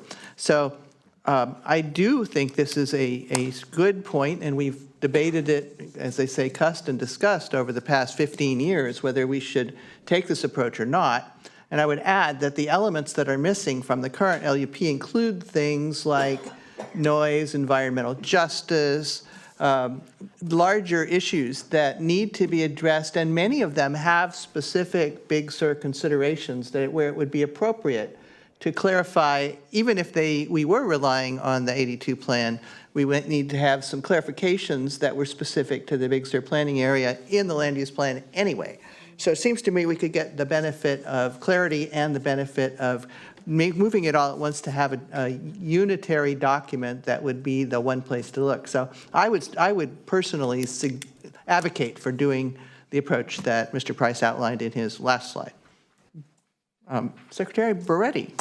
Yeah, and I think just, and it just prompted me because you indicated, for example, environmental justice. And so I did want to be clear that the approach the county will take is moving forward. There are certain elements that we will be developing countywide. So for example, we're in the process currently of developing our environmental justice, updating our safety element and housing element. And for any policies that would be coming forward to be adopted countywide, those would be looked at for consistency with the Big Sur LUP and then subsequent, as you indicated, area-specific updates as necessary. Thank you. Other commissioners? Commissioner Roberts? I guess I would just say that I would have to agree with that, because if the person that I know that's worked on this the longest sitting here is willing to extend it further to make it better, then I would defer to that knowledge. Commissioner Roberts, I kind of know that's aimed at me, and I appreciate it. And I would say that, of course, delay is not what we want. This has taken too long already. However, this particular topic has been at the root of a lot of previous delay because we've gone back and forth on it. So a clear understanding of what we're trying to do here, if that emerges as a direction for staff, then I think we can more efficiently do what we need to do anyway. I think if we don't do this, it's going to take longer to allow us to implement the provisions that we're spending so much time talking about. So that being the case, is there anybody in the public who would like to speak on this matter? Anybody in the chambers? Seeing no one, I'm going to go to the online participants where I see one hand up. Madam Clerk. Yes, we have one hand up from Christina McGinnis. Ms. McGinnis, you have the floor in 3 minutes. Thank you, Chair Deal. This past few minutes of discussion just brought up something that we at Keep Big Sur Wild have been thinking about as it relates to this land use plan, and that is the environmental justice issue. And I think as it relates to the potential conversion of rustic campsites into things like glamping units that are going to cost, $1,000 plus, or, more than a rustic site. I just want to plant that seed now that we really need to preserve our rustic campsites in Big Sur. And as Commissioner Daniels was explaining, the state park is just at capacity always. I mean, just every time I drive past there, it's full. And so the other remaining rustic campsites really do need to be preserved. Big Sur Campground and Cabins and Riverside and all of those places, they're really under threat with these LLCs of being converted into high-end glamp sites. And so our lower income folks in the county are going to have much less access to be able to enjoy Big Sur in rustic campsites if those are allowed to be converted. So thank you. Thank you for your comments, Ms. McGinnis. Is there anyone else? I see one more hand up on Zoom, Madam Clerk. Yes, we have Marcus Foster. Mr. Foster, you have the floor in 3 minutes. Thank you so much. Marcus Foster here, Big Sur resident and co-founder of Keep Big Sur Wild. Just to piggyback on Christina's comments, talking about rustic campsites, but there's also a designated RV campsites, which is, I think, more of a threat, because typically you would think of that as somebody driving in with a motor home for a couple days and camping and then driving out. What I'm seeing is that loophole of, park model units on trailers that get brought in, and then basically the wheels taken off. And so not just the rustic campsites, but also the RV campsites, I think, are the bigger threat to this conversion of high-end expensive camping that's really just going to make Big Sur. I mean, you already look at the cost of rooms down in Big Sur. and it's just going to become a place where really people with the means can come and stay here for the night, and it's just critical that we get that taken care of. I mean, there is a rustic camp, what is permitted as a rustic campground that have rooms for 900, or they call them tents, but they're $950. And going back to this need for more employee housing, this has to be part of the conversation of why there is a need for more, is because, a campground host or a real true rustic campground does not need that many employees. They need to clean the fire pits, pick up trash, empty trash cans. But when you turn then a rustic campground into a high-end luxury resort, you need 5 times, if not more, employees. So I just want to continue that conversation, how critical it is that we don't just make this this housing crisis worse by this conversion of rustic campgrounds, but also the RV campsite. And I appreciate your time. Thank you. Thank you for your comments, Mr. Foster. I see no more hands up, Madam Clerk. No, there's no more hands up on Zoom and no new emails. That being the case, I'm going to close this section of public comment. Mr. Price, where are we on our plan here? So there is one more slide, which is the next step slide. Let's do that before we take our break. Staff expects to return to the Planning Commission in fall/winter 2024 with the revised BSLUP after consideration of public and commissioner comments and input. When staff returns to the Commission in fall/winter 2024, we do not expect to bring forward the Coastal Implementation Plan or the General Plan Element Consistency Update. We would expect to have a definite timeline, though, and may be able to discuss some of the updates required for consistency review of the General Plan elements. We would also like to highlight a second Big Sur community meeting, which will occur on July 15th at the Big Sur Lodge from 4 to 7 p.m. This meeting will only be in person, as it will involve physical mapping exercises. Additionally, staff has brought flyers if anyone would like flyers for the community meeting. This concludes staff's presentation, and staff is available for questions. Thank you. I'd like to start by including in the next steps a request to the Planning Commission for the ad hoc committee members to continue to be involved in this work going forward with the staff. I believe we're adding value, and I certainly hope we can help come up with a product that we can all feel has done the job. So with that addition, is there any commissioner comments on that at this time? Seeing none, is anybody in the chambers interested in commenting on the next steps? Is there anybody online who is interested? I don't see any hands, Madam Clerk. No, there's no hands up on Zoom and no new emails. Thank you. That being the case, I'm going to go ahead and close public comment on this item and bring it back to the Commission and start off by saying that I could not appreciate the assistance and involvement of staff more in this phase of this particular process. There have been many phases, there have been many approaches, there have been many staff members. This time, we seem to have consistency and a depth of understanding that is unmatched in my experience. And I just want to start by saying I really appreciate that. And I think the community needs to appreciate the really seriously useful attention we've been getting from an overworked group of people. And I'm also going to add to that because of this exercise, even though it's taking an inordinate amount of time, what it is also doing is it's developing a whole core of people, both in the community and in the staff, who have this in-depth knowledge not only of the provisions of the plan, but the overall philosophy of the plan. And I think that also is pretty much unmatched since the time the plan was originally conceived. So in both cases, I think the community is being served not only by developing a product that I hope will address the issues while preserving the things that need to be preserved, but also in the meantime, providing a knowledge to the staff and the commission about the situation that will help us to process anything that might come up going forward. And so I just want to start by saying that with my thanks to the community and my thanks to the staff for where we are today. and the hope that we can move forward as staff has suggested and come up with something that we will all be glad to see.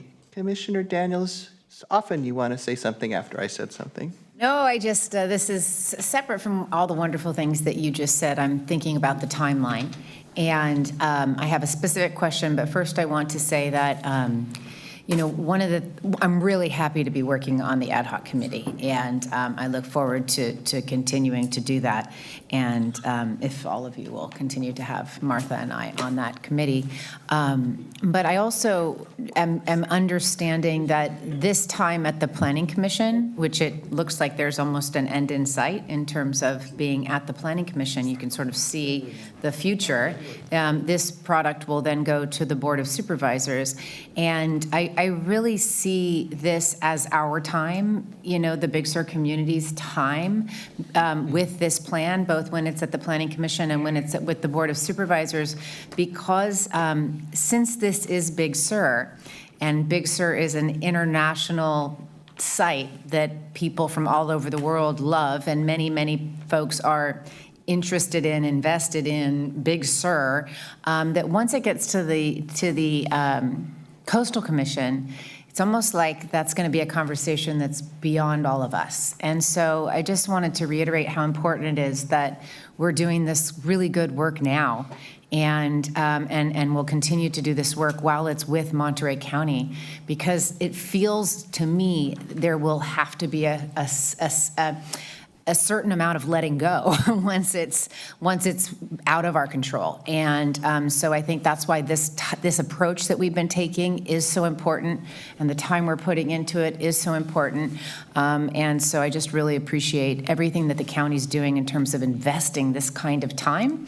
And I hope it can also serve as a model as we go through other land use plan areas for when other jurisdictions, other districts in Monterey County take on their own land use plan updates, that this is a good model and a good example. And again, just so appreciative of the county staff time, and look forward to our next ad hoc committee meeting.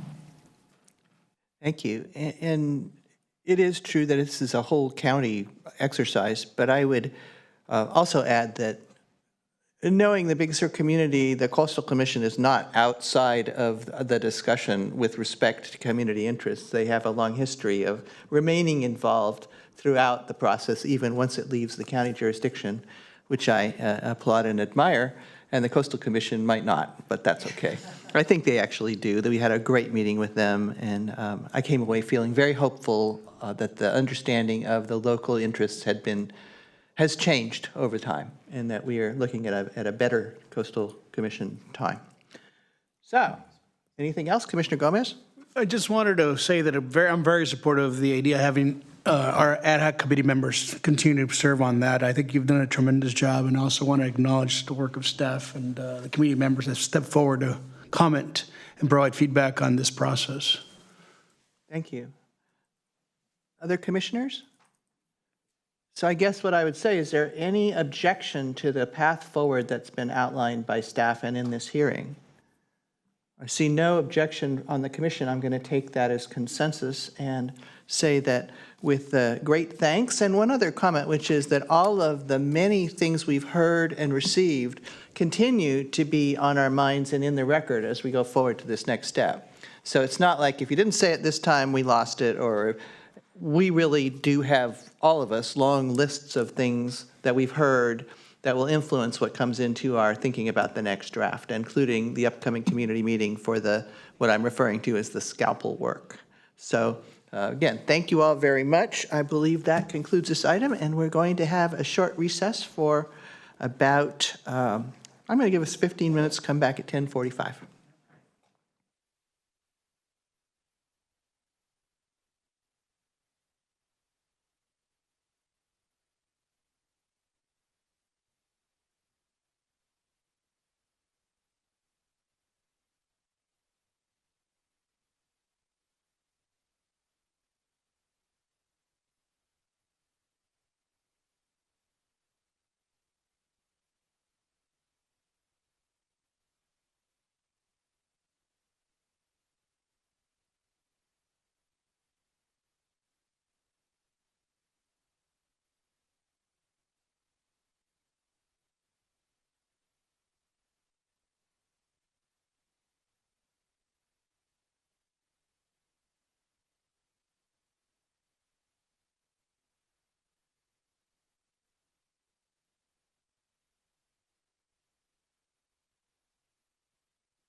All right, if we can kind of resettle, we can move along. I'm glad we like each other, but, you know, we do also like to go home. All right, we're back from the break, and the record can reflect that all the commissioners remain here present. And it's time to move forward on our agenda with agenda item number 6, which is PLN 230-261-3196 LLC. And staff, I think, Ms. Zapp, is that it? No, somebody else. Ms. Nelson. Ms. Nelson, sorry, I'm not seeing well today. I was looking through my glasses. Ms. Nelson, would you take it away, please? Okay. Good morning, Chair Deal and Planning Commissioners. I'm Kayla Nelson, Project Planner for Planning File Number PLN 230-261 for the 3196 LLC Restoration Project. The project site is located at 3196 17 Mile Drive in Pebble Beach, which is guided by the Del Monte Forest Land Use Plan. Zoning for this parcel is low-density residential with a maximum gross density of 2 acres per unit with a design control overlay within the coastal zone. The site is also located within indigenous Monterey cypress habitat and protected by Policy 20 of the applicable land use plan.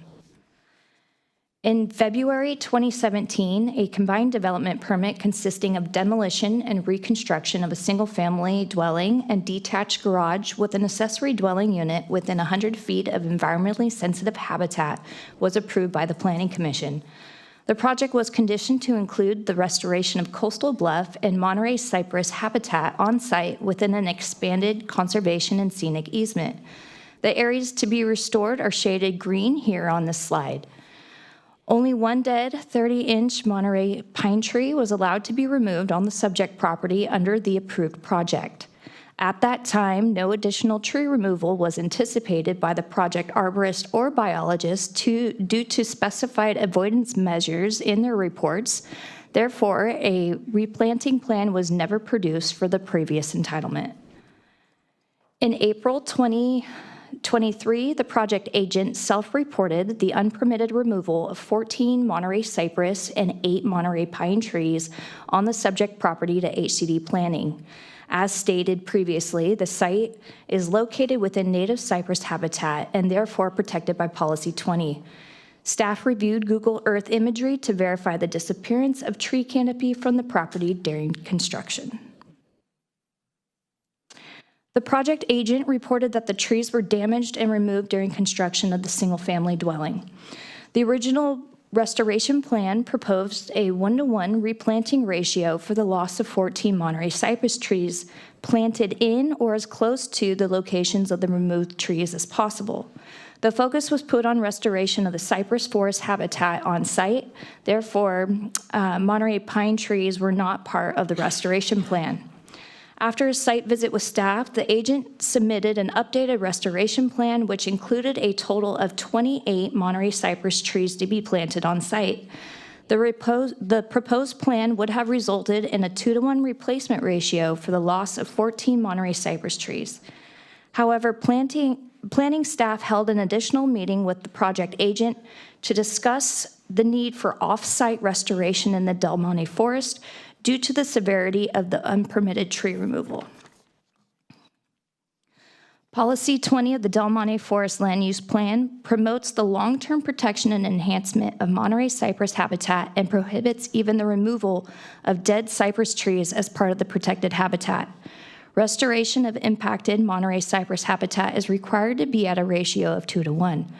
Policy 20 does not take into account the repercussions of unpermitted tree removal and replacement within an area already mandated for preservation. Disturbance of the understory related to tree removals can be measured to 10 feet out from the canopy drip line of each lost tree. Staff used the average canopy size of a native cypress tree to come up with a rough estimate of the square footage for impacted understory. Since the property is already required to be restored pursuant to the previous entitlement, more understory restoration is needed to meet the 2-to-1 ratio of restored habitat. This restoration plan, as conditioned, will bring the subject property into conformance with the spirit and intent of Policy 20. Staff disagreed with the proposed updated restoration plan and has applied condition number 8 to require a 1-to-1 replacement for both cypress and pine trees, as well as condition 10 to require 2-to-1 off-site cypress forest understory restoration for the habitat area impacted by tree removal. As previously conditioned, the project site will enhance and protect 47,887 square feet of on-site Monterey cypress habitat. With the added conditions to this proposed restoration plan, approximately 12,300 square feet of additional Monterey cypress habitat is conditioned to be enhanced and protected. The proposed project, as conditioned, is for a restoration plan consisting of 1-to-1 replanting of Monterey cypress trees within an on-site conservation scenic easement, 1-to-1 replanting of 8 Monterey pine trees at an off-site location or payment of in lieu fee, and 2-to-1 Monterey cypress habitat understory restoration off-site or payment of an in lieu fee. Staff is in contact with the Del Monte Forest Conservancy representative to set up a project-specific memorandum of agreement for off-site restoration. Upon review of the submitted information and site visits, staff finds that the proposed project will restore and enhance cypress habitat to the greatest extent feasible. Staff recommends the Planning Commission find the project categorically exempt pursuant to CEQA Guidelines Section 15308 and approve the restoration plan based on the presented findings, evidence, and applied conditions of approval. And this concludes staff's presentation, and I'm available for questions. Thank you, Ms. Nelson. Commissioners, questions? Commissioner Roberts. So I just have to start with, this is one of these things that on a gut level just makes me ill in every way. So I'll start with that. But my real question is, in a situation like this, was there a construction management plan? How did this happen, I guess?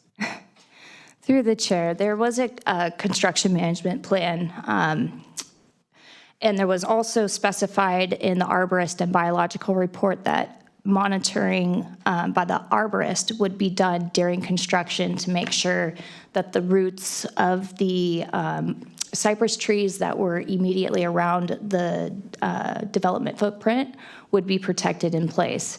So in those, both the biological and the arborist report, there was no anticipated tree removal. Only the biological report provided a 1-to-1 tree replacement for any trees impacted during construction. However, special care was supposed to be taken to make sure that no additional trees were to be removed. So to follow up on that, so the permit required an arborist to be on site, and the arborist was not on site? Through the chair, it's a long history during the construction period for this project. The arborist, to my knowledge, was on site for at least some of the time. I don't know if it was the entirety of the time. The arborist has also since been deceased. So depending on when that occurred, there could have been a disruption in a present arborist on site. Additionally, construction was happening during COVID, and so that could have impacted some of the oversight. Ms. Beretti wants to add something? Yeah, if I may, through the chair. This is also a circumstance, and I know the applicant and representative can speak to it, where it was indicated to staff that throughout the duration of the project, it was conveyed to staff that there was direction provided by the arborist to go ahead and remove those trees. It's unclear exactly the circumstances, how that arrived. But there it was, and we will allow the applicant and representatives to speak more directly to that. So it was very clear in the conditions. There was an arborist involved, and there was reported to staff there seemed to have been a disconnect with the arborist's understanding and interpretation or application of okaying tree removal or the landowner's requesting. So there's Well, it's a difficult one to see what could have been done differently in this case after the fact. if I can then through the chair, to follow up on that,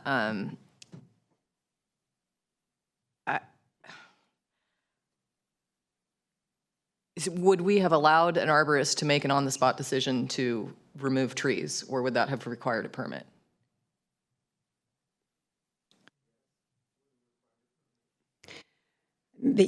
So all the staff can contribute. So because there was only identified one tree that was supposed to be removed, should additional tree removal been required, that would have involved communication, advise, and additional permitting from the county. Okay, thank you.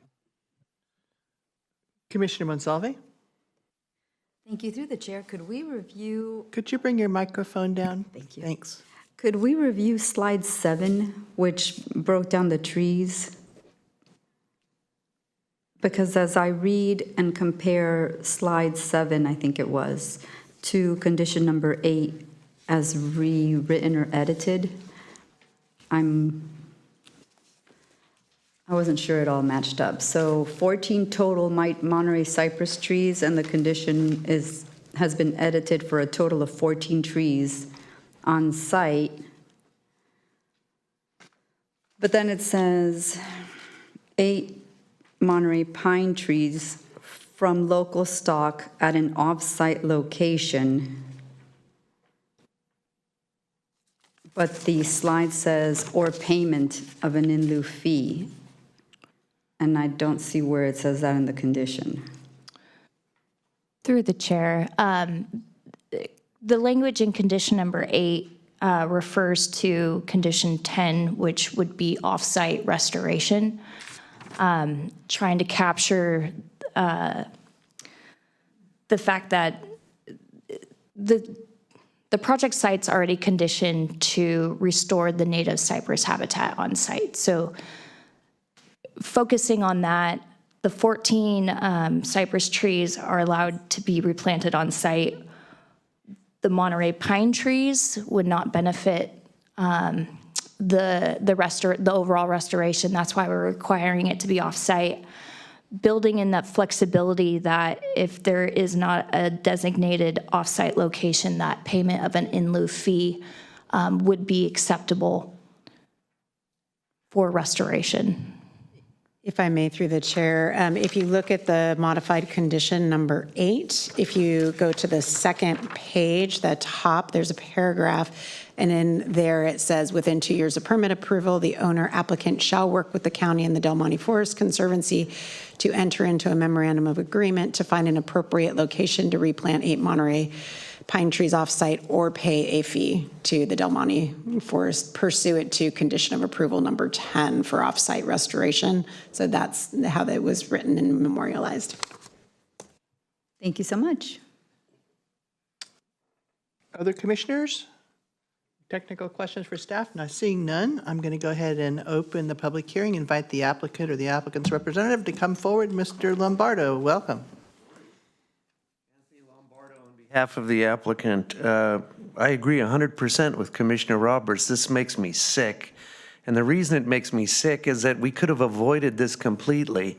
This forester was a bad actor, and we turned her into the county some years before this for similar behavior and asked the county to remove her from the approved list. And former county administration of the planning department didn't do that. And so unbeknownst to my client, when they went down the list and hired her, she did the same thing that she had done in other cases, which got other people in trouble for the same type of behavior. If we can switch to the PowerPoint now, please. Quinn, can you share staff screen right?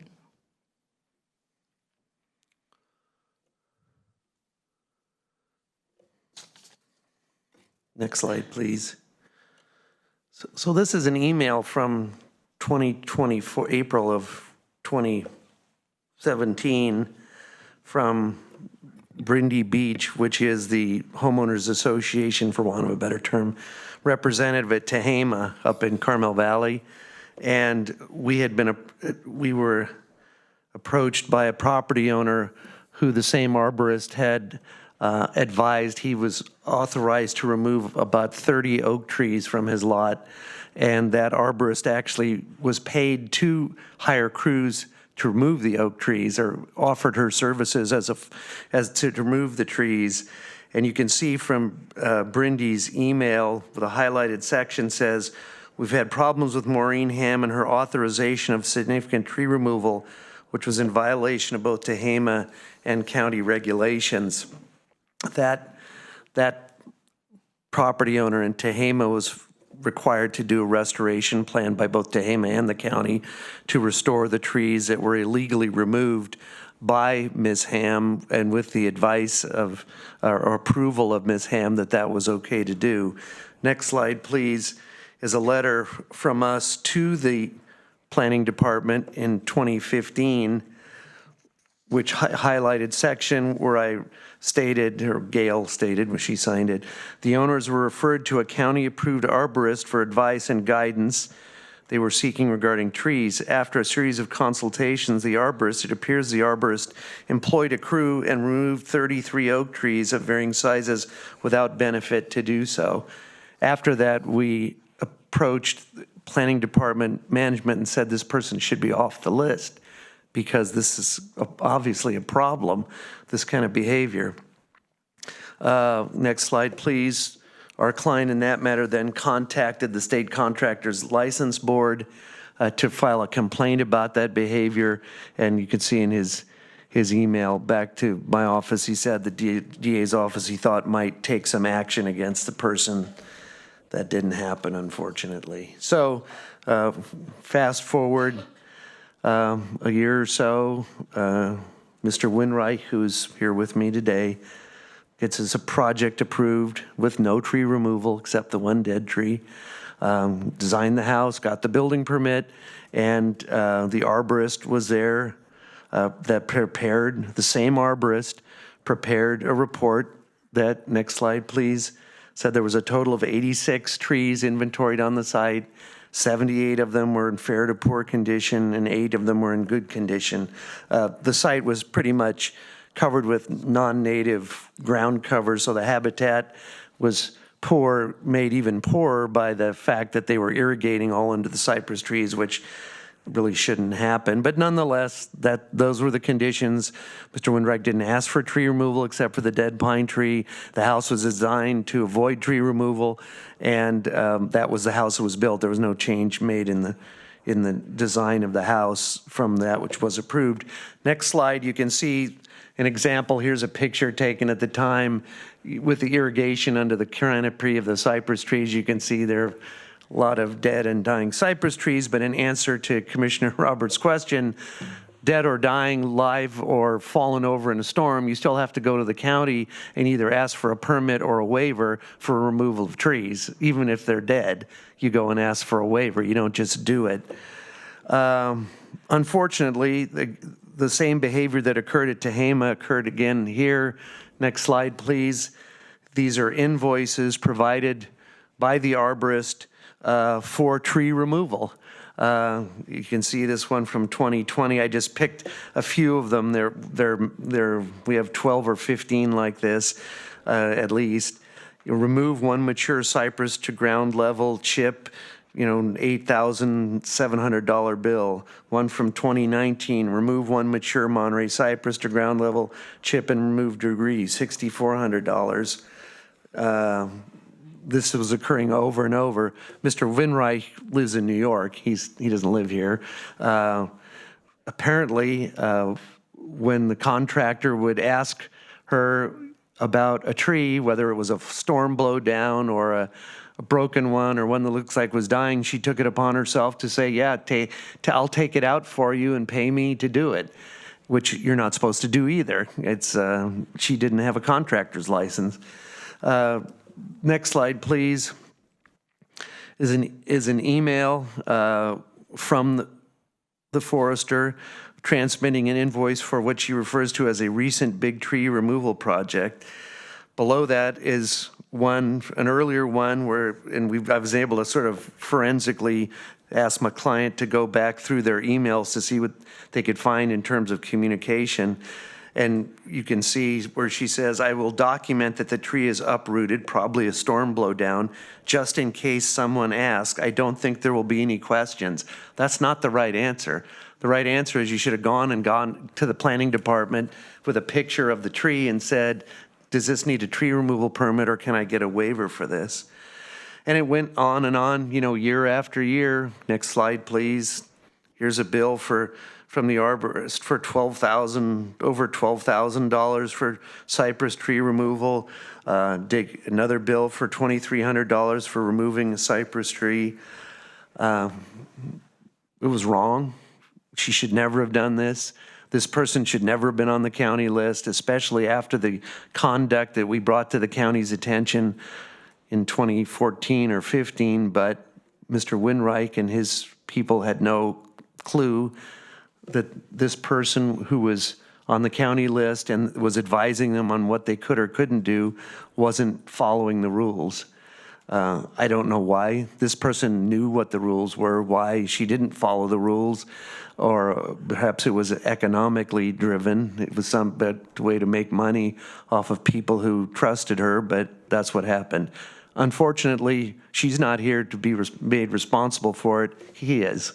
It's his property, it's his problem, and he's got to fix it, which is why we reported ourselves to the county when we learned, and he came to us and said, what happened here? And I said, you're in a lot of trouble because that's not the rule. She didn't follow the rules. She did not have the authority to authorize, and in fact, in most cases, actually, she removed the trees from the property under not only her direction, but she paid the crew. She was paid to do the tree removal. So we have to restore it. There's the house is the house that was approved, and we have to now. Mr. Winreich has to bear the burden of the restoration. So next slide, please. This is the old house. As you can see, it was a very significant non-native vegetation existing in the cypress habitat, which is involved a lot of irrigation. Next slide, please. Which you can see is there's ice plant around it and ground cover and things that were probably the cause of the poor condition of a lot of the cypress trees, which may have contributed to them falling, but we'll never know at this point what she did or why she did. Next slide, please. The good news is the plan was always to restore this area into native cypress habitat as proposed in the original house approval. We have to do now is add more trees because of what occurred. So you could see from the slide they're in the process of removing or have removed a lot of the non-native ornamental landscaping and will be planting natives and pines and cypress trees back. Next slide, please. Here's the site plan. You can see the area in the lighter gray is the cypress forest habitat that's going to have all of the native understory returned, and that was the original plan. And now, of course, we'll have native cypress trees replanted that were removed there during the course of the construction in areas which really had no bearing on the house project itself. Next slide, please. Here's a blow up of that. Oops, go back one. Oh, all right. Go ahead. Next one. Next one. Yeah, so that area that I showed you on the overhead is, you can see this was the original plan. Remove all of the existing landscape and invasive exotic species, including ice plant and whatever a wattle tree is, and replant with native vegetation. That area will include the additional cypress trees now that need to be put back. So we've had discussion for several months with the staff about what the appropriate restoration plan should look like. As staff described earlier, they're proposing both on-site and off-site restoration. Our concern over the off-site requirement is that my client has no control over whether there is an off-site location. So we've spoken to the Del Monte Forest Conservancy, staff has spoken to them, and they have indicated as of this morning, and staff probably can update it, but it sounds like they will work with us to either find a place where we can restore or add cypresses, or more likely pay them for the restoration. So it's a horrible situation that should never have happened. I wish when we brought this to the attention of the planning department all those years ago, something had been done to remove this person from the list, but the damage is done. We can't turn the clock back. All Mr. Windreich can do is try and make it right. And with that, I'll turn it over to David.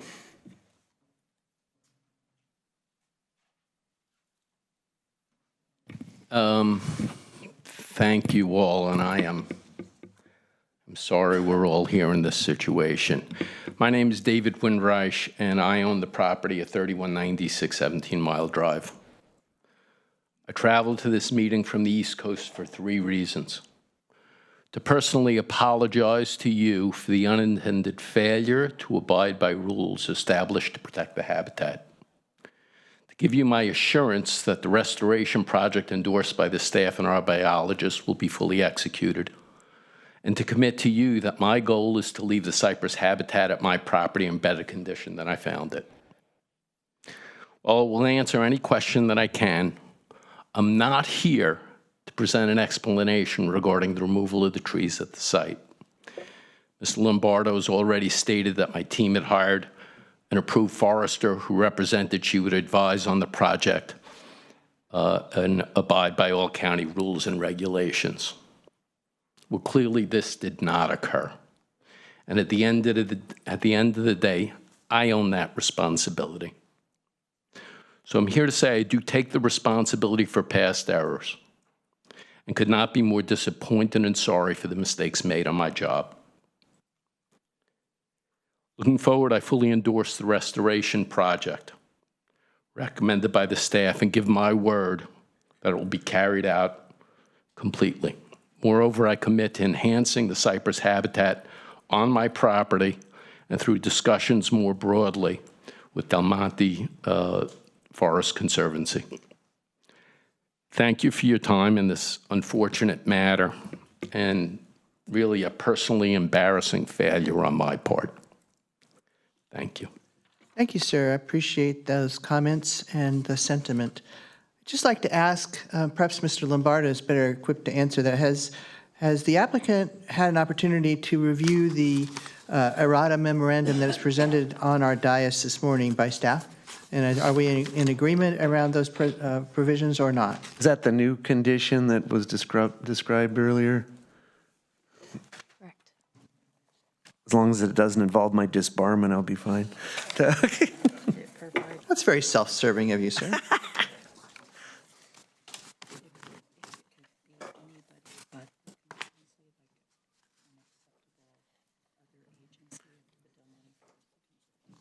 Yeah, I think this is what we discussed. I can't remember if we discussed it yesterday, but my concern was that if the condition required us to do something on someone else's property, I have no way to force someone to let us do that. So I asked the staff if they could make the condition broad enough that we could work with the Conservancy, as I said, fund a restoration or another agency or the county or whatever in the event that the Del Monte Forest Conservancy did not have a place to do it, that we could find a way for Mr. Windreich to make this right some way, because, you know, I can't, I mean, the Del Monte Forest Conservancy are good people. I've known the lawyer, Paul Gullion, for years. I'm sure it'll work out. I just wanted some flexibility in case for some weird reason it didn't. And it looks like this is the language, and that's a lawyer way of saying, yes, it's fine.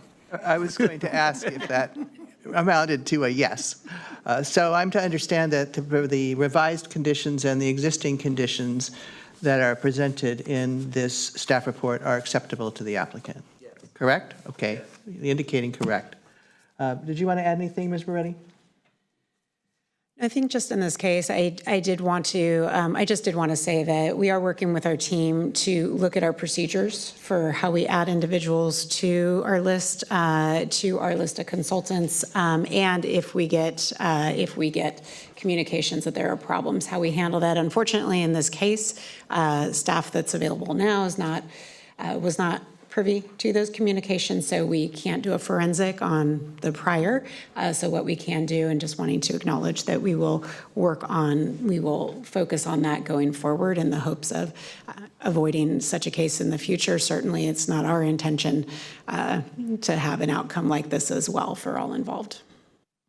Thank you, Ms. Moretti. I would encourage that should any such individual have a proven record of this sort, that it would reflect not only on that person, but on any firm with which they are associated. Anyway, commissioners, technical questions for, excuse me, I guess we're in the middle of public comment. I just got lost. So now is the time for anybody in the public who is not the applicant or their representative to say anything they might like to say about this project. I see no one rushing to the fore in the chambers. Is there anybody online? I see no hands, Madam Clerk. There are no hands online and no new emails for this item. Thank you. That being the case, I'm going to go ahead and close public comment and bring this matter back to the commission. Commissioner Monsalve. Thank you, through the chair. Is there a map that would show us the location of the trees that were removed without a permit? And my follow-up to that would be, if the trees were removed without a permit on site, why can't they all be replanted on site? Quinn, can you share staff's presentation, right? And I think while staff's pulling that up, I just want to kind of reiterate that the challenge in this case is there was an approval. There was already a requirement of habitat understory restoration. And so that was the challenge that we have for complying with policy 20. So in this case, the cypress trees that were removed from site, those will be replanted on site. It is just the understory restoration and then the pine trees that were removed that need to be restored in an appropriate location off-site to comply with policy 20. And this is the map, and Ms. Nelson can speak to the map and the actual trees that were removed. Can you see this okay? Okay. So walking you through this site plan here, we have the red X's are where the cypress trees were removed, the 14. So most of it predominantly was around the construction. But then we also had these blue X's here, and those are the Monterey pine trees that were removed in addition. And so staff is requesting that those 8 Monterey pine trees be replanted off-site to give benefit to the restoration of the Monterey cypress habitat on-site. Does that answer your question, Commissioner? Sort of. The construction, there are X's where the construction is. Correct. There were trees, cypress trees that were supposed to be retained around the construction, and that's where in the reports it specified hand digging, bridging around roots where possible, even down to where demolition was to take the walls down inward and to not impact the surrounding trees. However, that was not the case. Thank you. Mm-hmm. Commissioner Roberts? I'm really trying to keep my cool here because Mr. Lombardo represented a client that required another property owner in Pebble Beach to replant 3 cypress trees in exactly the precise location where they were removed. We're here today, and we are blaming this on a deceased arborist who, in my 15 years here, came up. Her work was used several times. He provided lots of evidence. Today, did not provide the letter that asked for her to be removed. I'm really trying to keep my cool here. I see at least 10 trees within the development I don't even know what to do about this. It makes me sick. Or a comment, I think. Other commissioners, anybody have something to say? Commissioner Mendoza, are you leaning forward? Yes, actually, I do agree. I mean, it makes me sick, but I think at this point now, we need to find a solution and move forward. You know, it's unfortunate. There's only so much the applicant can do when you're in New York and you're having the project being done in this area. I mean, it's very difficult to be seeing what's going on. It just takes, basically took the advice of a professional, which is what he did. So at this point, I think that we just need to move forward and approve the restoration project as it stands with the new correction to condition number 8. So I guess that's kind of a form of a motion. I don't. Yeah, are you finished? Yeah. There's a motion on the floor from Commissioner Mendoza. Is there a second before we go further? Commissioner Getzelman is seconding the motion. Okay, discussion is proceeding. I think Commissioner Daniels was leaning forward. Commissioner Daniels?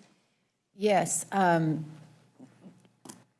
Being aware of the fact that this is one of the locations on the Monterey Peninsula where the cypress habitat is native, it is unfortunate. It's an unfortunate situation, and I'm certainly not comfortable dragging a dead person through the mud in terms of that being our reasoning that this all. I mean, we don't have the benefit of hearing from another side. So all of that aside, in this situation, and I wouldn't have approved removing the pine trees, but now that they're gone, we do have this opportunity to restore a native cypress habitat in a way that was not in the prior iteration of this home. And so I do see the benefit of the understory restoration, because having grown up in another area where cypress are native, the seedlings on their own will start to replenish and reproduce. And so we could potentially, if the applicant is genuinely interested in restoring the cypress habitat in this area and doing everything that's outlined in this plan, we will have an opportunity for a very good restoration site in this area. And so I'm pleased with that, and I'm supportive of not replanting the pine in this area and allowing for this to recover as a native site. Thank you. Commissioner Monsalve, you were going to speak before? Did you change your mind? No, Madam Chair, thank you. But I don't know what the benefit is of repeating my same questions in different ways. I'm just still a little bit unclear. When I look at the map, you said the X's are the location of trees that were removed without permit? Correct. These, none of these trees were supposed to be removed. Okay, and the blue are the pine, and we're not worried about the pine. But those red X's, that's not where the cypress are going to be replanted now, right? Through the chair, so the green, this kind of green icon here, that is a replacement or a replanted Monterey cypress tree. And so trying to provide replacement in the same location as much as possible. And this was done by the project biologist's recommendation of where the replacement trees would go to the greatest extent feasible. This is what the biologist was recommending as far as the most appropriate places to replant the cypress trees on site. Okay, so the 5 cypress trees that were removed from where there is construction and there is no green dot, those 5 will be replanted somewhere else on site. And what will be, if any, or should there be, does our process allow for some kind of penalty for this having happened and for trees not being able to be replanted where they were originally? I guess what's going to be the punishment here? Is there going to be any? If I may, through the chair. So one thing I want to point out, this has been a confusing circumstance. The applicant was working because in part of the requirement to already do understory restoration, these 28 trees, and in a desire to get ahead on some of the restoration of what was lost, these green dots have been replanted.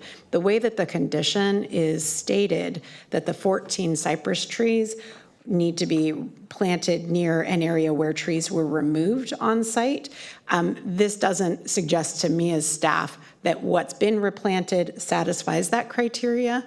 And so I would actually suggest that the intended language would be looking at and addressing the 5 gallons and providing evidence. I am not familiar with the site to know of the consideration for the ones that are in the patios and other areas, whether or not near that location, how feasible or infeasible. But that is staff's understanding that with this condition as a part of the restoration permit, they will go back to the site, look at what was removed, and provide evidence, which this may not be the final, what was replanted. There may be additional replantings to satisfy the on-site cypress restoration required in this condition. And was there an answer to the other part of her question, which had to do with penalties for this kind of thing?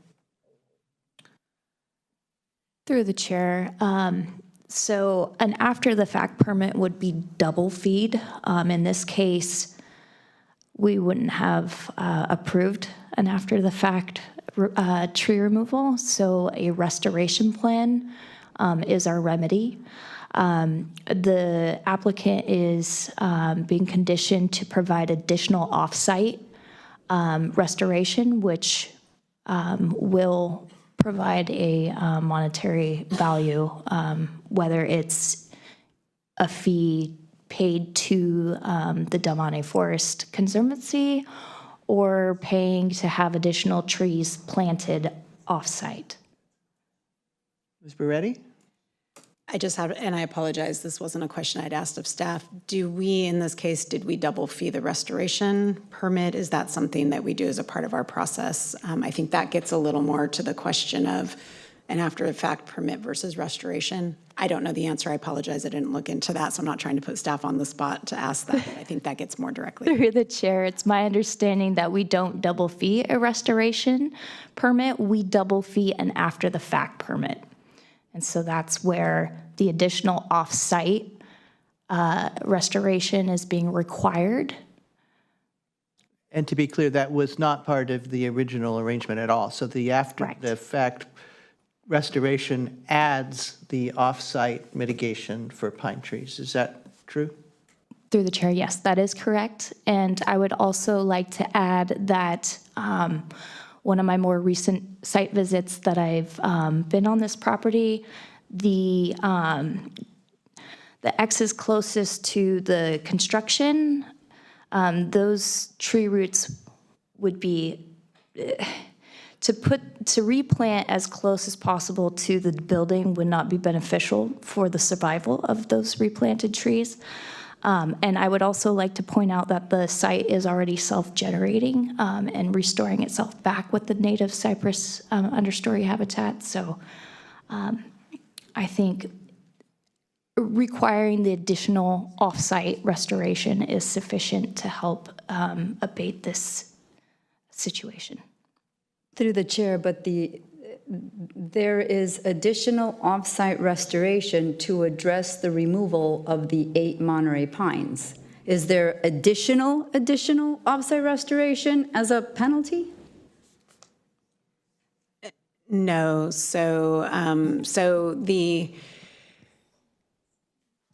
Essentially, we are limited in our code and in policy 20 because it did not contemplate unpermitted removal that could not be permitted after the fact. And so in this circumstances, there are not additional penalties on top of getting the restoration and complying with policy 20 and the prior restoration that was required as a part of the original permit. And again, to be clear, the pine trees were not originally listed to be restored or addressed in any way. So that's a new thing. Or removed. No, exactly, but they weren't part of it, so there wasn't any, well, actually, no, they weren't, so, but the point being that at least this is an additional requirement that didn't appear before, based on what actually happened. So that's, just trying to be really clear about that. I know it's a muddle. Commissioner Shaw? So I understand what Commissioner Monsalve is asking, and it's probably outside of what we can address in this hearing. I just wonder what we could do moving forward to make this, because right now it seems when you're working in this kind of economic bracket that asking for forgiveness is not, it's not worse than this is a better option than doing it the quote unquote right way. And so how do we make this option of like, well, I'll just do it and then I'll ask for forgiveness afterwards more unappealing than doing it the right way? And I'm also not comfortable speaking about somebody who is not here to speak for themselves, and I haven't seen anything written that's concrete that makes me feel like she was just this terrible arborist and she was wrecking everybody's property. These are large amounts of money that somebody's paying for. I find these trees that are removed very conveniently located for construction.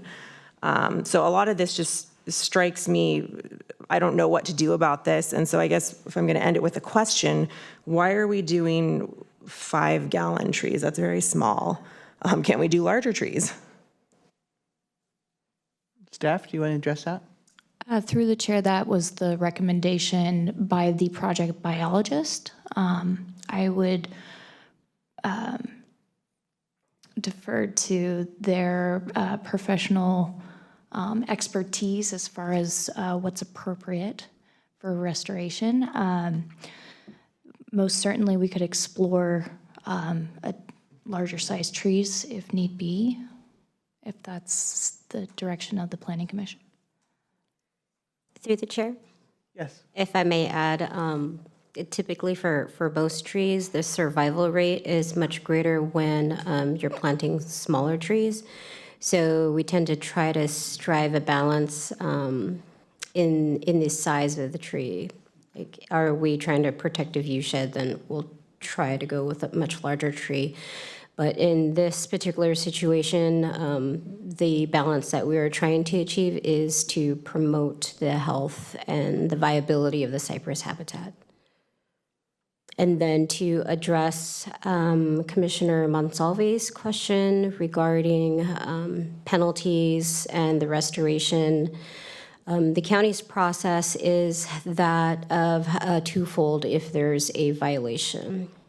Our code requires first restoration, and if restoration is not feasible, then after the fact permitting would be required. In this case, we found that restoration was feasible, and the violation did not only include the removal of trees, it also included the removal of potential habitat. So the off-site restoration for the cypress habitat is also included in condition number 8. So there's on-site replanting with the cypress trees.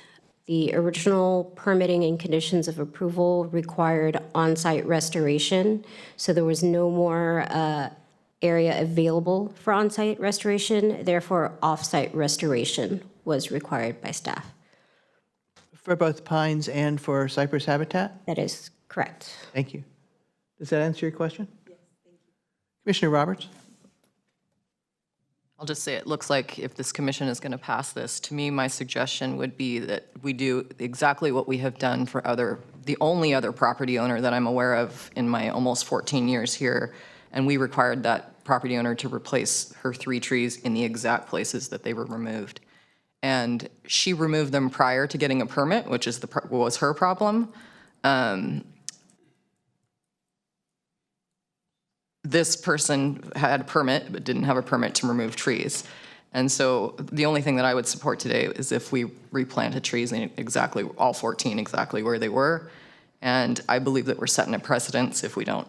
And honestly, that other property owner would have some kind of claim against the county that we made her do something that we're not making somebody else do. Are there commissioners?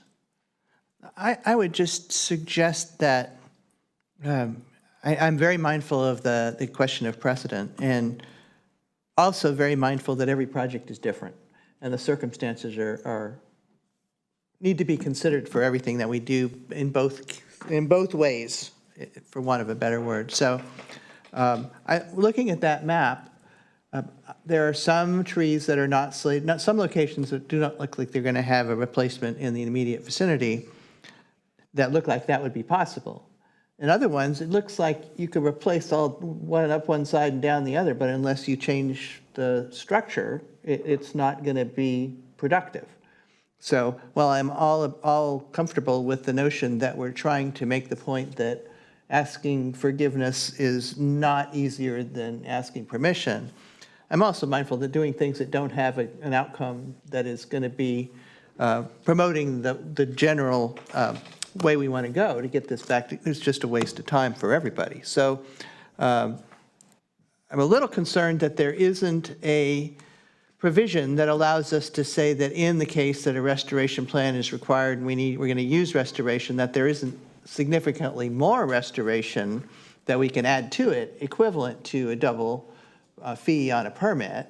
It seems to me that just because of the mechanism that we had to go through, because this wouldn't have been permitted if they'd asked for it, shouldn't be part of the reduction in the acknowledgement of the severity of the offense, which is what I think we're trying to do, is make sure, not saying anything about anybody, but what happened is not acceptable. And I think everybody in this occasion agrees with that, and we've heard it on all counts.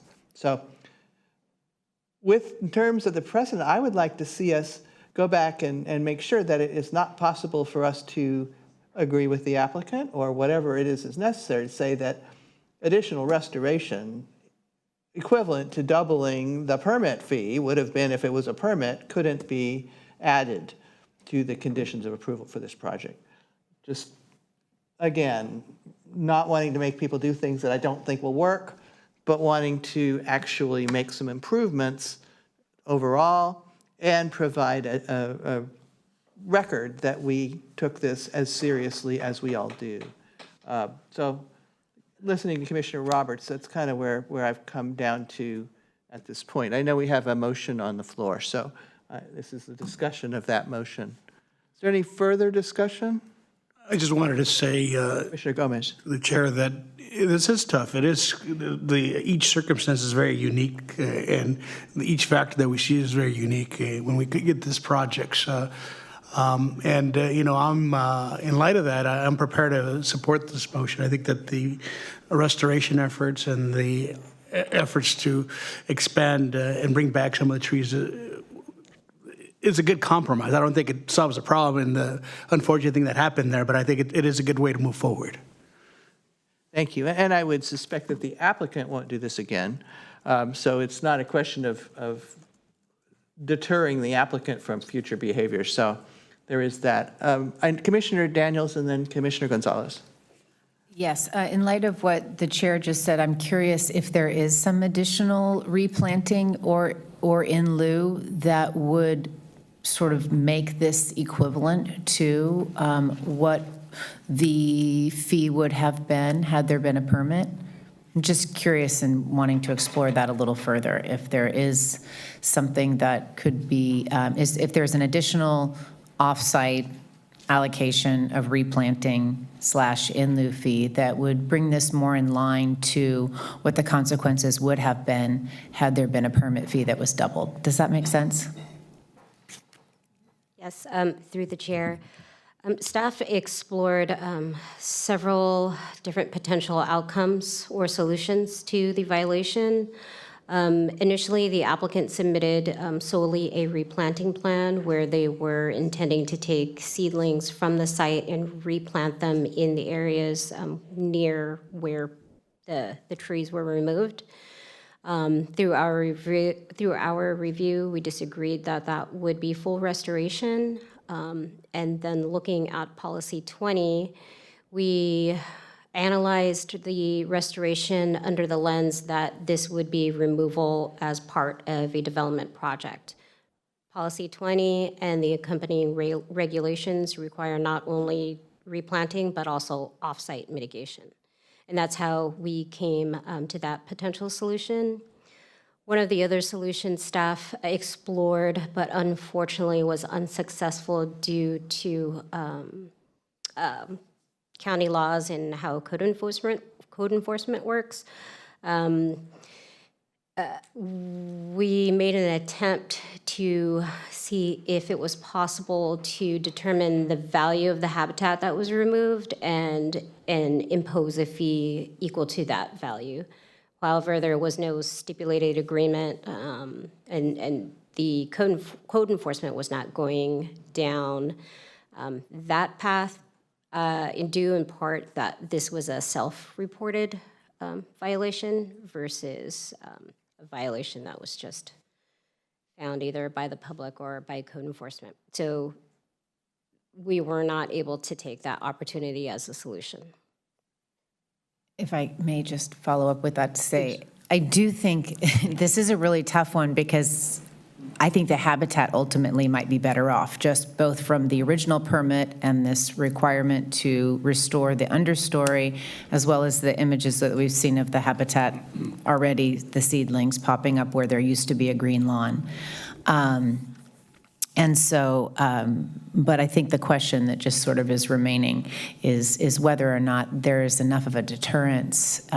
Ultimately, this falls on the landowner and the property owner, whether or not there was a bad actor involved at all. So just whether or not it's sufficient deterrence. And though at this point, I too am prepared to support the motion and move this forward since, you know, I don't have any better ideas. It looks like you've explored them all, and there is a win for the environment at the end of the day in this particular location. Thank you. Through the chair, if I may add, typically our restoration projects or permits are approved by the chief of planning, but due to the severity of the violation, it was HCD Planning's decision to bring it before the Planning Commission instead of administratively. Thank you for that. Commissioner Gonzalez? Yes, thank you. I know there's been a lot of work that's been done by staff, the applicants, and others involved, and I know the importance of precedent setting. I've heard what the presenters have said and the commissioners, and I think one of the important pieces, and one question that I do have is related to the cypress trees. And are there any other cypress trees that might be able to be replanted, not necessarily all of them, but maybe some of them replanted in the same location? I know that it would be difficult to replant all of them in the same location, but based on what we have and based on a possibility, is there a possibility that some of them at least would be replanted at the same place that are not currently in this plan? Through the chair, I do want to point out that the trees that were cut down, the stumps are still there in the ground. So to put it right in the exact same spot would be pose a little bit of a challenge. Looking at the proposed site plan, we most certainly could explore the option of putting some of the newer cypress trees to be planted towards areas where they were removed. However, it is my understanding, though, that the selected spots for the new cypress trees were picked in light of spacing, grouping them towards towards the cypress trees as their own little habitat, but then also providing space and sunlight to help aid the growth of these replanted trees. So there was thought that went into the placement of the proposed cypress trees on site. Did that answer your question, Commissioner? Yes, thank you. Commissioner Shaw? Thank you. I was just curious because I don't see it on the, on Exhibit A. Where was the tree replanted that's in the archaeological easement, and what kind of tree was that was planted in there? And what's going to happen to it? It was a Monterey cypress tree as part of the restoring of the habitat on site that was conditioned prior to this prior to this restoration plan.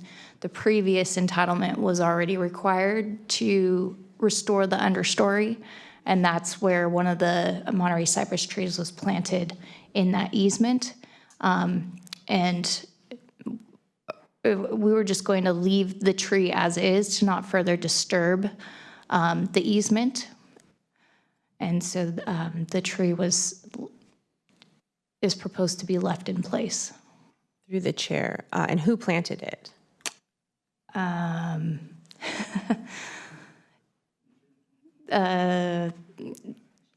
It could have been the tree crew that is hired on site to maintain the existing trees and understory, because there has been landscaping crews on site for this particular project to make sure that planting is done appropriately and the site is to be restored. Unfortunately, that came to a halt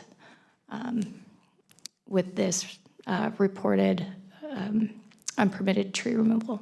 Thank you. Through the chair. And so then was the archaeological easement not clearly marked off so people could avoid disturbing the ground there? And will it be marked off in the future so it's not disturbed? Through the chair, there should have been an archaeologist monitor on site if there was going to be any planting in that archaeological easement. There should not have been any planting there, and most certainly it should be marked off. I'm hearing staff say that they have no personal knowledge to answer your question at this time. Is that accurate? Yeah. Yes. Commissioner, is there more? Commissioner Monsalve? Thank you, through the chair. Staff, we often, I think we always hear these projects come before us and we talk about monitoring, and you've talked about today with this project, arborists on-site monitoring and now archaeologists monitoring. But we don't know if they were there, and if they had been there, at whose expense would they be there? Through the chair, it'd be at the expense of the applicant. So couldn't the applicant answer the question whether or not they hired and paid for an arborist to be on site during this project and hired the archaeologist to be on site for this project? I think the secretary would like to respond. Yeah, I think, not knowing the particulars of this case, I think in general, I think that there would have been a replanting plan. The replanting plan should have been approved and should not have indicated any trees in an archaeological easement. I don't know the precise disconnect where that happens, but but it is not typical that we would then add another requirement unless it was required as a part of the construction to fence off and protect an archaeological site within an archaeological easement. So I believe that this is a case where somehow between the approved plan and what got implemented on site. It's not a standard. It's not a standard where we would, for a restoration, that we would fence off an easement area. It's more standard that for construction, if there's a particular archaeological resource or if monitoring is required for the particular resource related to the approved construction. So I believe that this is a case where it shouldn't have been planted there. Someone who was on site planted it there. And it's not a circumstance where it would have required any kind of marking of an archaeological easement per se. That's, property level restriction. Particularly as it appears that there was no work permitted or planned to be done in that easement in the first place, so there wouldn't have been a reason to impose that condition. My comment is that Commissioner Daniels has reminded me of the point which really is going to carry the day with my personal support for this motion, which is it's about the habitat, it's not about the individual trees. And we often forget that as we are dealing with specimens that are like this, that are so iconic in their existence. And big trees are going to take another 75 years for that to really get into that format. But for me, the recognition that it is about the overall habitat and what's best for the future, and the long-distance future, is going to convince me to support the motion that's on the floor. Is there any further discussion, Commissioner Gomez? I was just going to say, I'm prepared to call the question. Don't call the question. Can I put as a friendly advice that you have to vote on that before you can vote if you call the question? I won't. I'm prepared to if we need to, but I hear that you're prepared to do that. And Commissioner Monsalve. I have one final comment, thank you. And although I did go on and on about penalties and punishment, and I'm most concerned that we have a process, and the applicant already told us that they're the ones that brought this to our attention. So I don't know where the breakdown is in our entire process, but if the applicant hadn't have brought this to us, we wouldn't even have a restoration plan. So on that note, I am also prepared to support the motion. Thank you. Thank you, Commissioner. Commissioner Mendoza. I'm going to add one last thing to it. The applicant did the right thing. He came over to the county. He got a list of arborists that are approved through the county. He picked one of them. Off of the advice of the arborist, they did a report. This is what you need to do. He advised the applicant, okay, we need to remove these trees. There was an invoice sent out to remove these trees.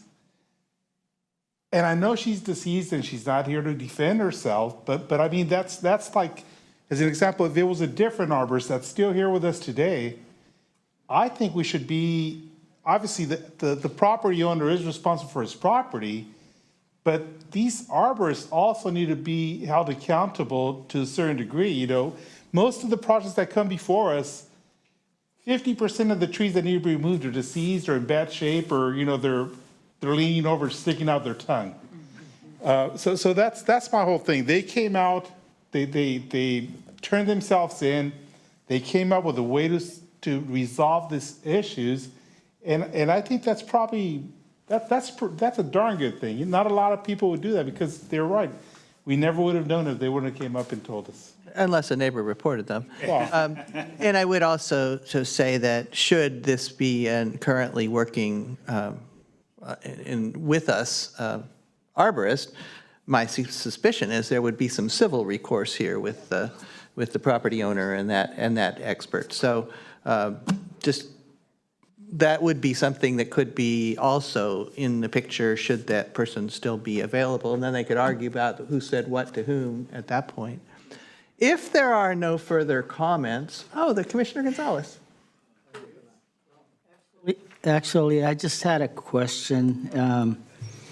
As far as when the arborists check to see the trees are dead, is there some type of test that they do to see if any chemical or anything was placed in the soil or on the tree that might have killed that tree, or is that not part of the process? I'm not sure. Through the chair, I'm not familiar with that particular process, but there is a rating system that arborists use to classify trees, whether they're dead, diseased, dying. I'm not an arborist, but I know that they have their own method of ranking trees. But as far as testing goes, I'm not sure to the severity of what they go through to determine that. Thank you. I just got to say, I got to go with Commissioner Mendoza on this. I've never met a tree that was in the way that was in good health. No arborist tells us that. Anyway, if I don't have to go back to Commissioner Gomez at this point, I'm going to assume that there's no further discussion. We have a motion on the floor by Commissioner Mendoza, seconded, I believe, by Commissioner Getzelman. Go ahead and call the vote. All those in favor, please say aye. Aye. Any opposed, no. No.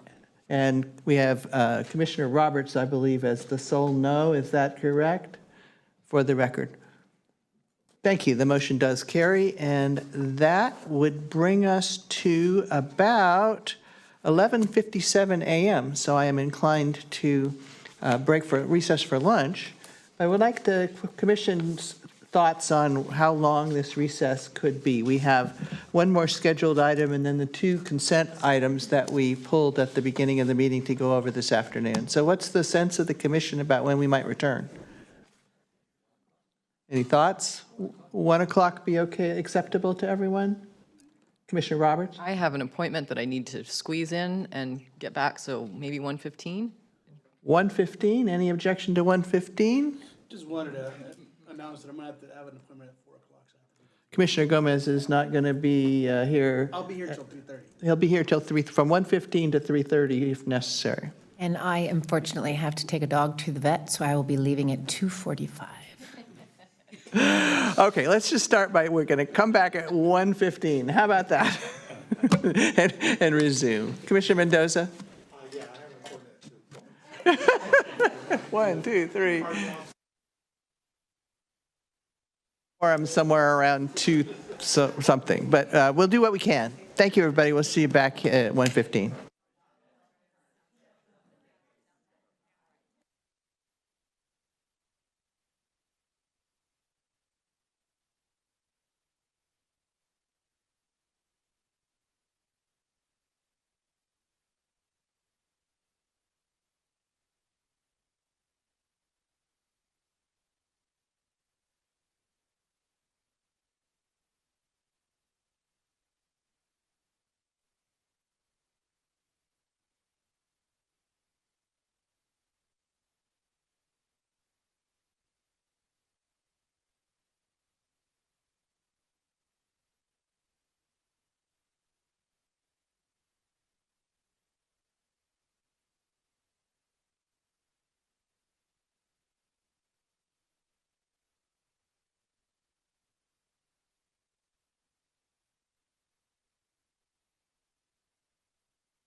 Okay, my sincere apologies for being late. But that being said, the best thing to do about it is to get going. So I'm going to reconvene the, whatever the heck date this is, the 6/26/24 Monterey County Planning Commission after lunch. And I believe we have all the commissioners present on the dais except Commissioner Mendoza at this time, which is still a quorum. So for the record. And that would bring us to our regularly scheduled agenda item number 6, which is PLN 230-261. No, that's not right. We're at 7, right? We better be at 7. That one looks real familiar. Item number 7, PLN 220-251, Ardua 31 LLC. And I think this is Ms. Zepp going to lead us through that. And I'm going to turn it over to staff. Yes, thank you. Okay, there's a presentation. Good afternoon, Planning Commission and Chair Deal. My name is Zoe Zepp, and today I'll be presenting staff's report on PLN 220-251 for the Ardua 31 LLC project. The subject property is a vacant 1.4 acre lot located at 1270 Viscano Road in Pebble Beach within the Del Monte Forest Land Use Plan area. The property has a zoning of low-density residential with a density of 1 unit per 1.5 acres and a design control district in the coastal zone. The project includes construction of a 6,396 square foot single-family dwelling, inclusive of a 984 square foot garage, and associated site improvements, including the removal of approximately 41 protected Monterey pine trees. The existing site plan showing the vacant lot with the Monterey pine tree forest is on the left, and the proposed site plan is shown here on the right. The house will be located on the front half of the property, closer to the road, to minimize the amount of disturbance to the forest.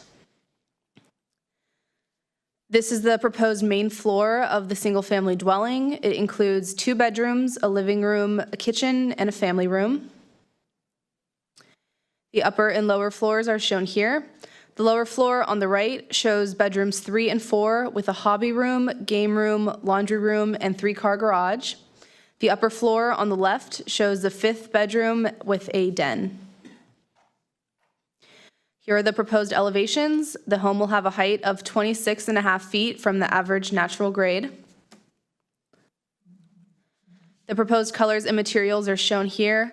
The home will have an off-white and light gray stucco and horizontal lap siding, black window frames, and asphalt shingle and copper roofing with natural wood beam accents.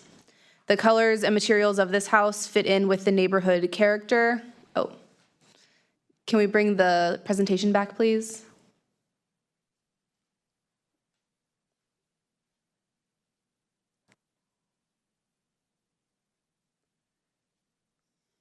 There we go. Thank you. Will fit in with the neighborhood character.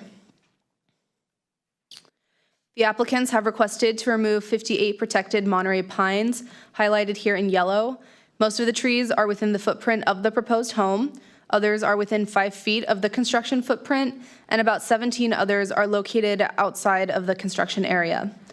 The applicant has requested to remove the additional 17 because his neighbor is concerned 3 of them might fall onto their house, and the other ones were determined by the applicant to be too close to the proposed home. There were some inconsistencies between the original arborist report and the amendment, so staff reached out to the arborist for clarification.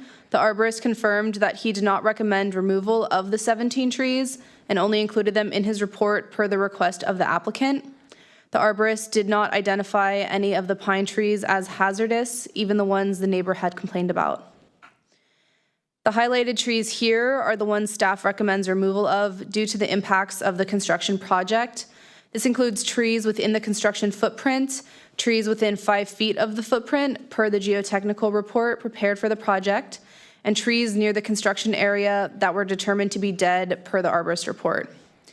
At this time, staff is not able to make the necessary findings to support removal of the trees that would not otherwise be impacted by the construction project or were deemed dead, dying, or hazardous by the arborist. The total number of trees comes out to approximately 41. Due to the inconsistencies within the arborist report and amendment, it was difficult to get an exact count. A non-standard condition has been applied to ensure the applicant will submit an accurate tree removal plan prior to the construction permits being issued. This project went before the Del Monte Forest Land Use Advisory Committee on March 16th, 2023. The committee supported the project as proposed. There were no comments made at this meeting or received by staff throughout the review of this project. Staff recommends the addition of condition number 14, an indemnification agreement. And with the addition of condition number 14, staff recommends the Planning Commission find the project qualifies as categorically exempt from CEQA pursuant to section 15303 with no exceptions to section 15300.2, and approve a combined development permit to allow the construction of a single-family dwelling with an attached garage and the removal of approximately 41 protected Monterey pine trees. This concludes staff's presentation, and staff is available for questions. Thank you, Ms. Zepp. Excellent presentation. Are there technical questions for staff? Commissioner Daniels. Thank you. So in terms of what is before us today, so the applicant wants to remove the 58 trees. What is in the report? What is the recommendation from staff? Recommendation from staff is to support or approve the removal of the 41 trees with that non-standard condition that the applicant would submit an accurate tree removal plan prior to the issuance of construction permits, and that tree removal plan will have the exact number of trees to be removed, and it should be around 41, which is what I was able to count off from the report prepared by the arborist. Okay, and then a second question, trying to understand from the presentation that you just gave and page 7 in the staff report, there are trees that are dead on the property that staff is not issuing in this permit, a permit to remove those dead trees. Are they on the ground? Are they freestanding? I'm trying to understand the dead trees. So that was not clarified in the arborist report, but the dead trees that are not located near the structure, they weren't considered to be a hazard to any other nearby structures. So the arborist recommended removal just based off of them being dead, but since they wouldn't be an immediate hazard to human life or safety, they're also very small trees at the back of the property. If Alex, could you share my presentation again? I can kind of point out where those trees are. And that would be staff right screen. Thank you. It's these trees right back here. Okay. And then this tree over here. And so the applicant would like to have those trees included, but they're not included in the 41, or they are included in the 41? The applicant and I spoke a little earlier today. I can't remember if these trees specifically were important to him for removal, but I know, and he'll mention this during his presentation, that he has a letter from the fire department saying that all dead trees need to be removed. But in the past, I know when there's a dead tree on the property that isn't an immediate hazard, we usually just recommend to leave it there because it could be potentially damaging to other trees, to cut down those trees in the back of the property, haul them off site if they need any heavy equipment, like moving it back to that area because of the dense forest that is existing. We would just recommend to leave them if they're not an immediate hazard to anybody and they weren't considered diseased. That could be contagious. Okay, thank you. Questions answered, Commissioner? Yes. Commissioner Shaw? Thank you. I'm wondering, what is the definition of not immediate threat to human life? Because I think if I'm walking around, or if my kids are walking in the woods, which they would do if we had this property, they'd be out there all the time. That would absolutely be something that would terrify me, having dead trees that could be removed. Why are we not removing them? It just seems like a really easy answer to just, they're dead, remove them, and move on from that. I feel like it's kind of just... Yeah, after the last one that we just talked about, I'm like, why are we nitpicking over this one if they're dead?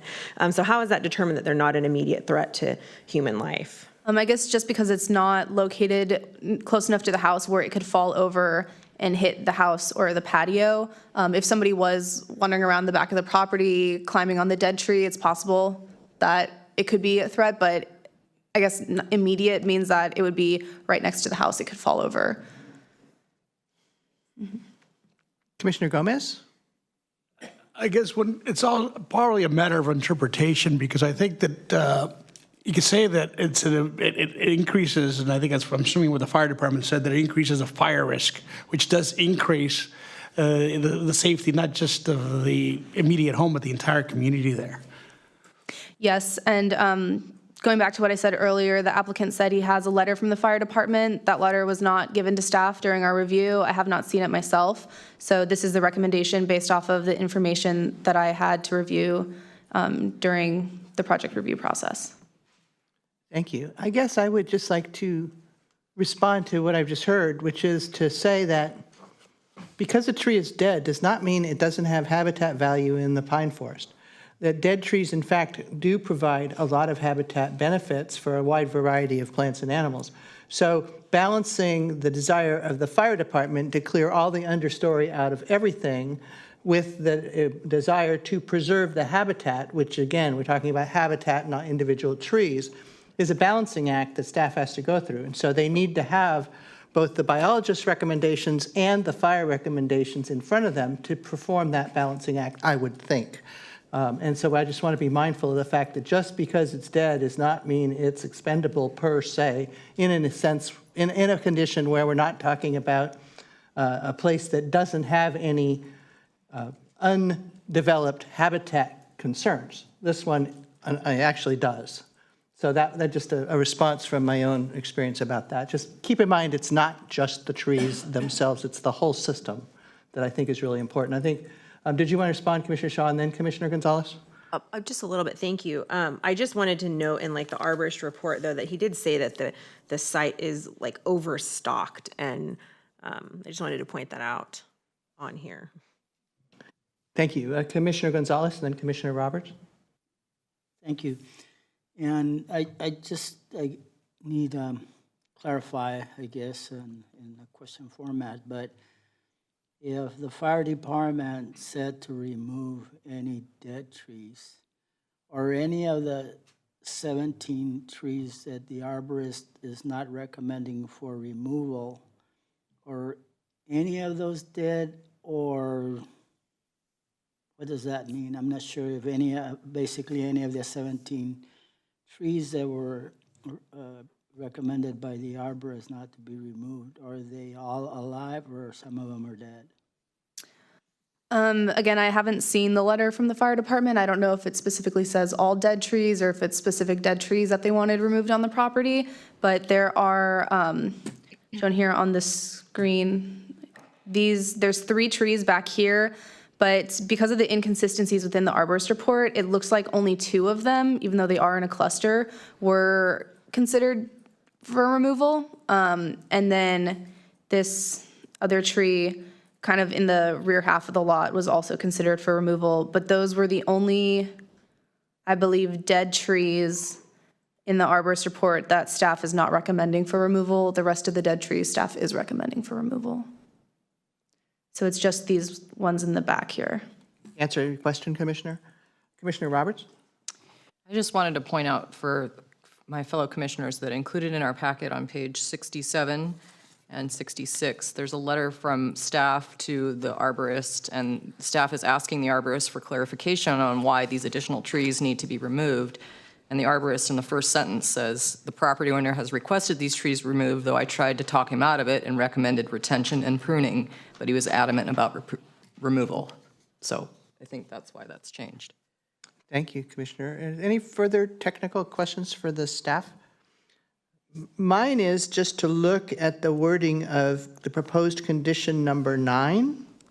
I know we are dealing with some uncertainty about the number of trees, but as it reads, I would be concerned that we didn't have an upward limit to this. So I think it would be wise to look at the wording and make sure that we're clear that we're not providing an opportunity for the judgment that we know can sometimes be skewed by one's particular agenda to expand that that number back to what was originally envisioned. So just looking at that condition, I'd like to see a little specificity about the top end that would be allowed without additional permit modification.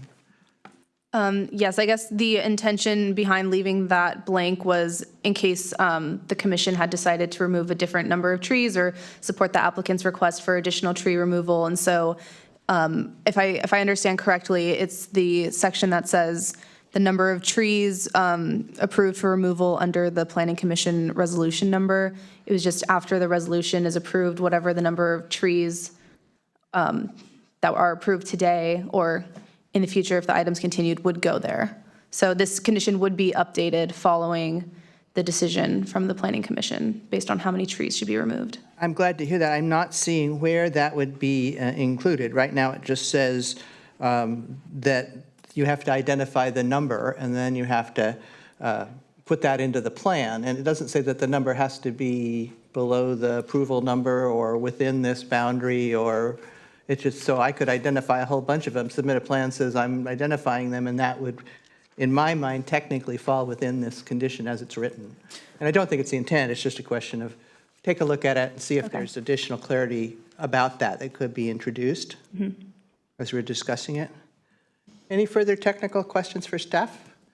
Seeing none, I'm going to open the public hearing and invite the applicant or the applicant's representative forward to tell us about your project. Welcome.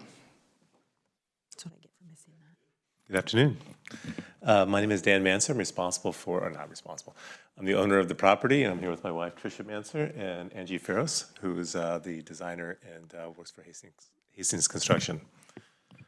So thank you for the time. I have a presentation. Can you bring that up?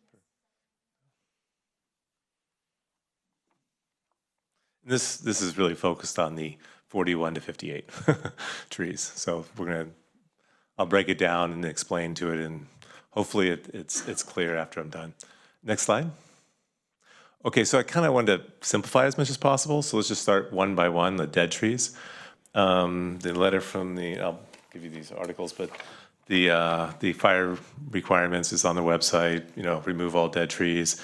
They have this stipulation if it's more than 1 acre or less than 1 acre, if it's over 1 acre, anything within 30 feet of the external boundary of the property, and those trees within 30 feet of the property. So I'll leave it to the Planning Commission to incorporate the fire recommendation, and certainly it's by code I have to do that. Every year this property's been cleared for the last 10 years before I owned it. I've probably owned it since 2020 maybe.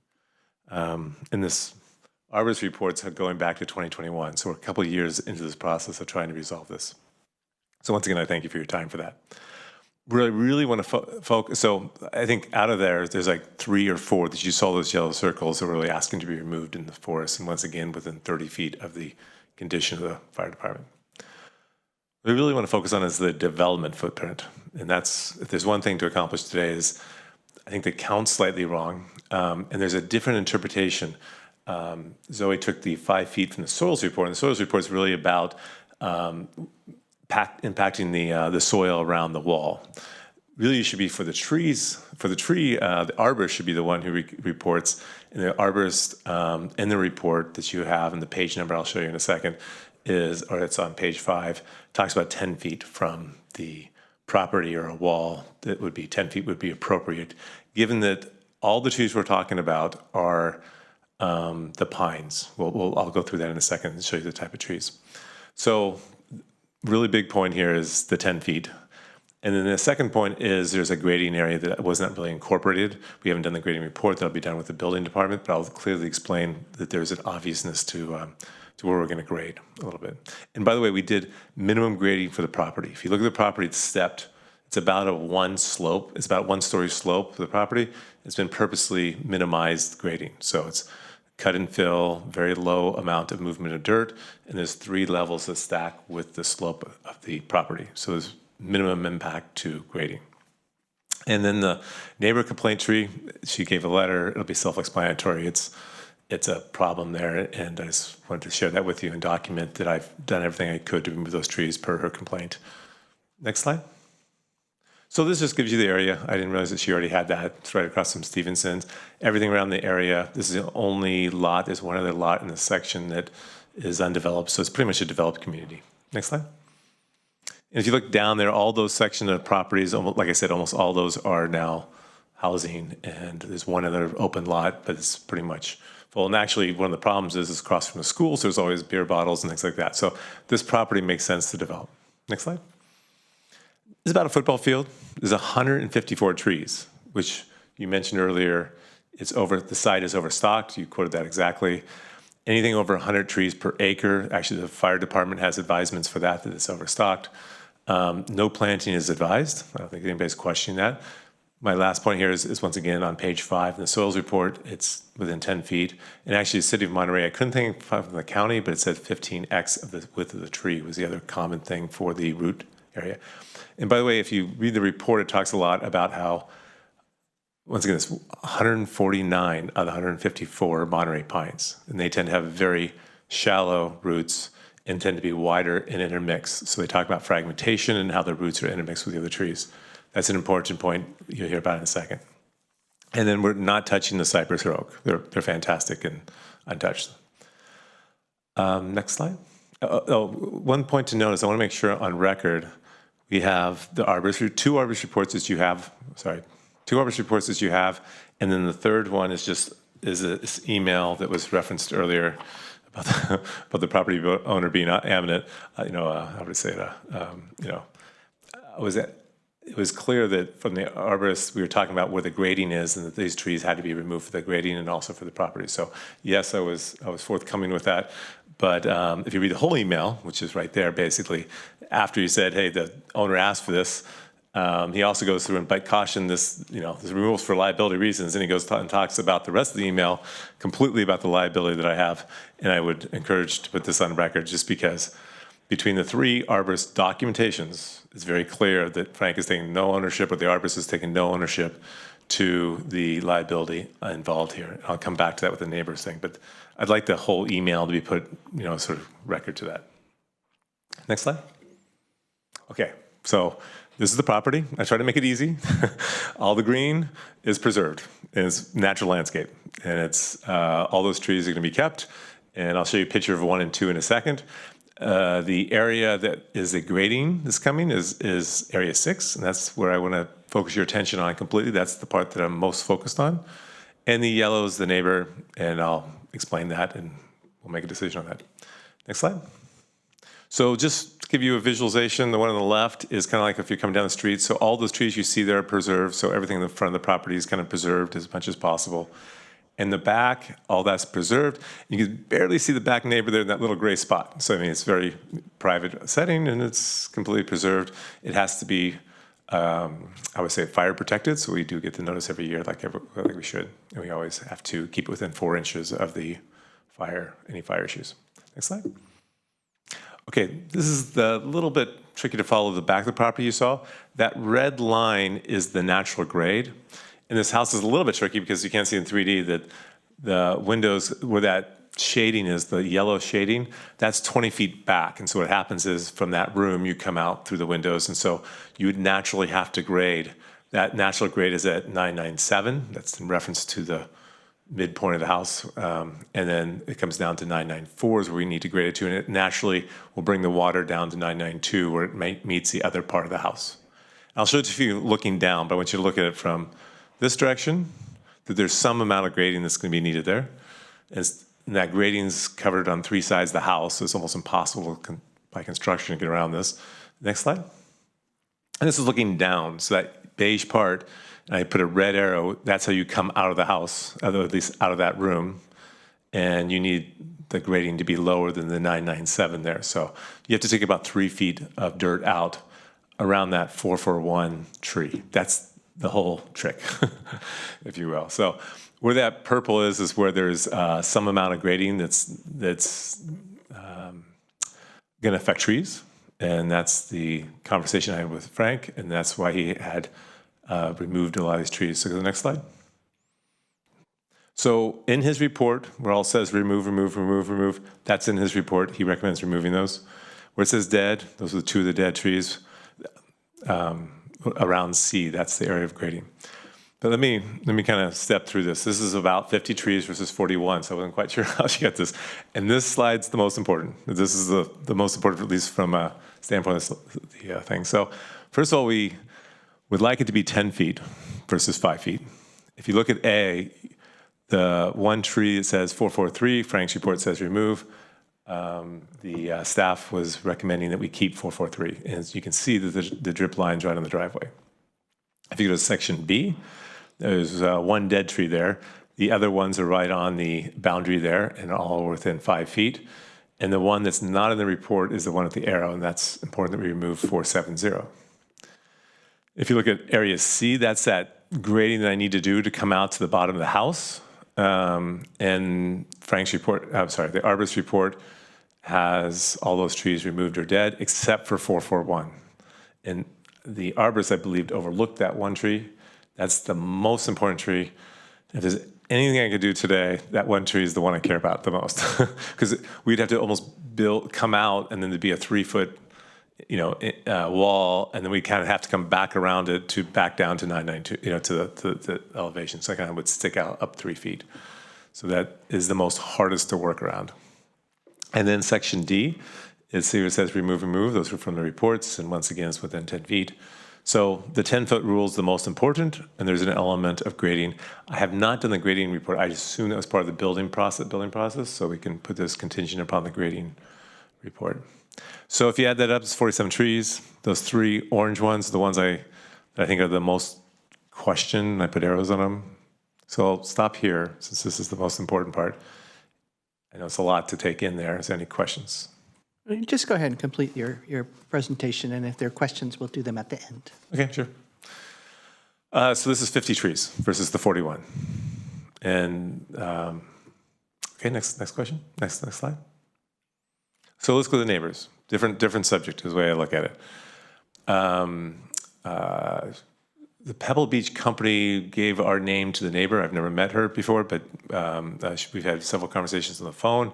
She's requested to move those 5 trees. They're by her house. I'll show pictures in a second how close. Her house is like right on, or as close as it can be to the boundary. She gave a letter, which I will circulate, and she sent it to Monterey County. It's dated June 15th. And she's saying, I'm writing to submit the trees are along the border of my house due to significant safety hazard, threat to my life, my family, my property. The trees are hanging over my property. I'll show that they are hanging over her property. They're prone to falling, which there's been 2 trees that have fallen this year. It's more than 1% chance, I believe, of falling. Over the several winters, I've checked with my family. I believe she's also complained to the county too, but I don't have record of that. I've had to check into a hotel. She mentioned she contacted Pebble Beach several times, and then when we bought the property, she contacted us. That's why Frank gave an amendment to the report. So there's an original report. There's 2 reasons we went to the amendment. One was for the neighbor's trees, which Frank lists these trees on his report, and we made slight changes to the house too. So there's other trees besides that. And Frank said to take these out. When I say Frank, I'm sorry, Frank. Oh no, I keep mentioning his name, but. The arborist said to take these trees out, and so one is she asked. I looked at them. I thought they were reasonable, and then she also said when I contact the request for the trees or assume responsibility for any injury or damage that occur. So now I have the obligation not only that she's complained. I think it's logical. The one with the arrows specifically pointing her way and leaning over, and the arborist report says to take them out. So we did go for clarification. And he came back with this one email that we're talking about that didn't really specify either direction. And I don't think if I was the arborist, I wouldn't either.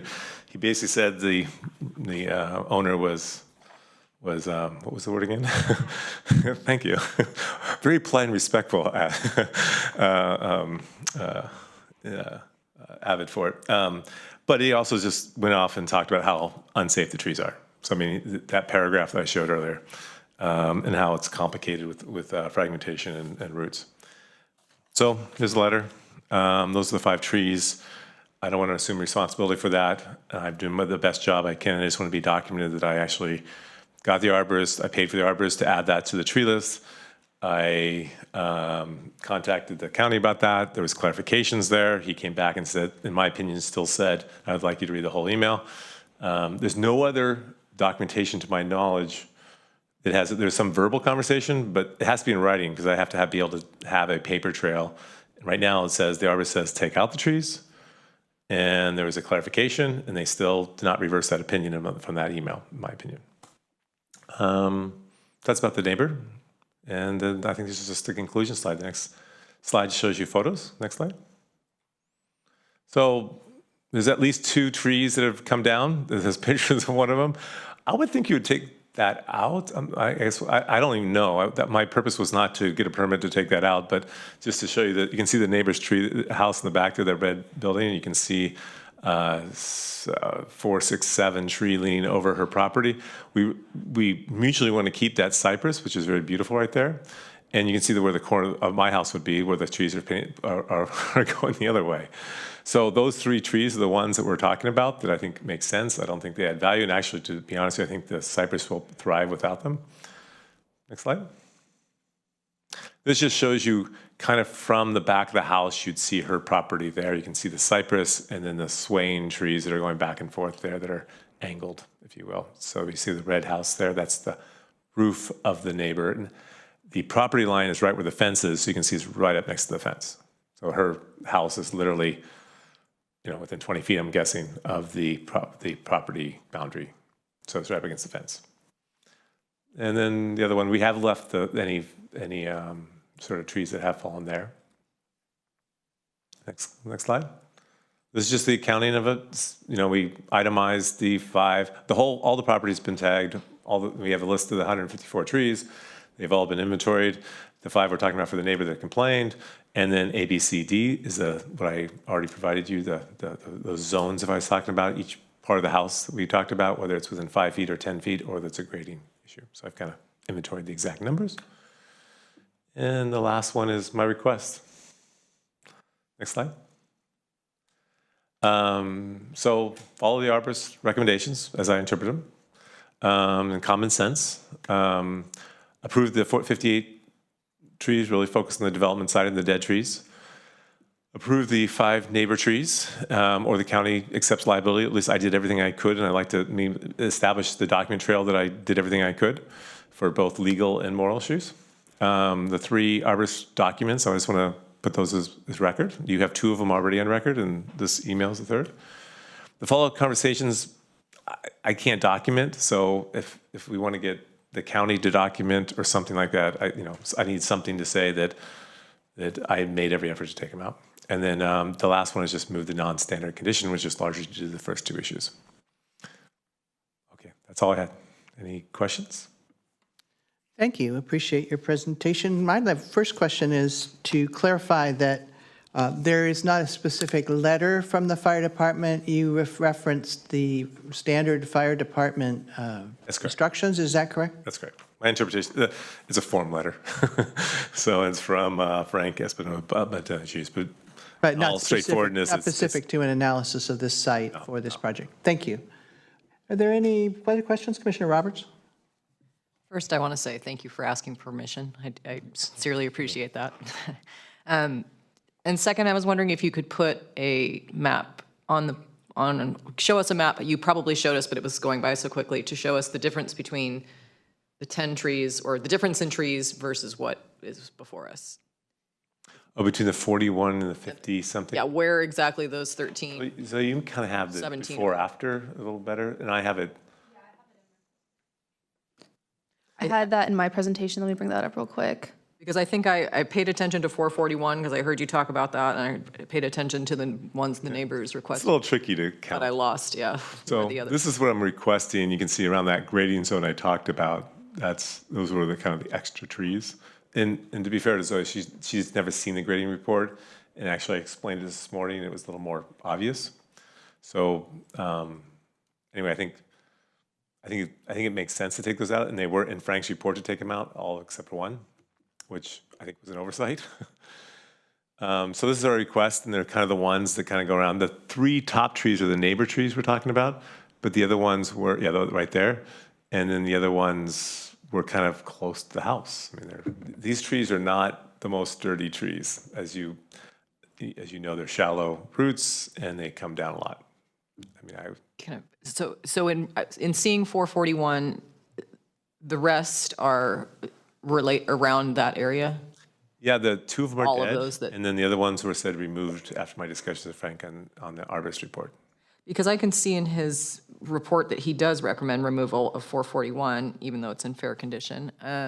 Oops, I guess I missed that, so thank you. I mean, at least what I have in front of me shows 441 is recommended for removal. So I guess I just was trying to figure out which one wasn't recommended, and I got that one then. Maybe it was my mistake, my tactical mistake. Oh. So he's recommending it, I'm recommending it, it makes sense for the grading.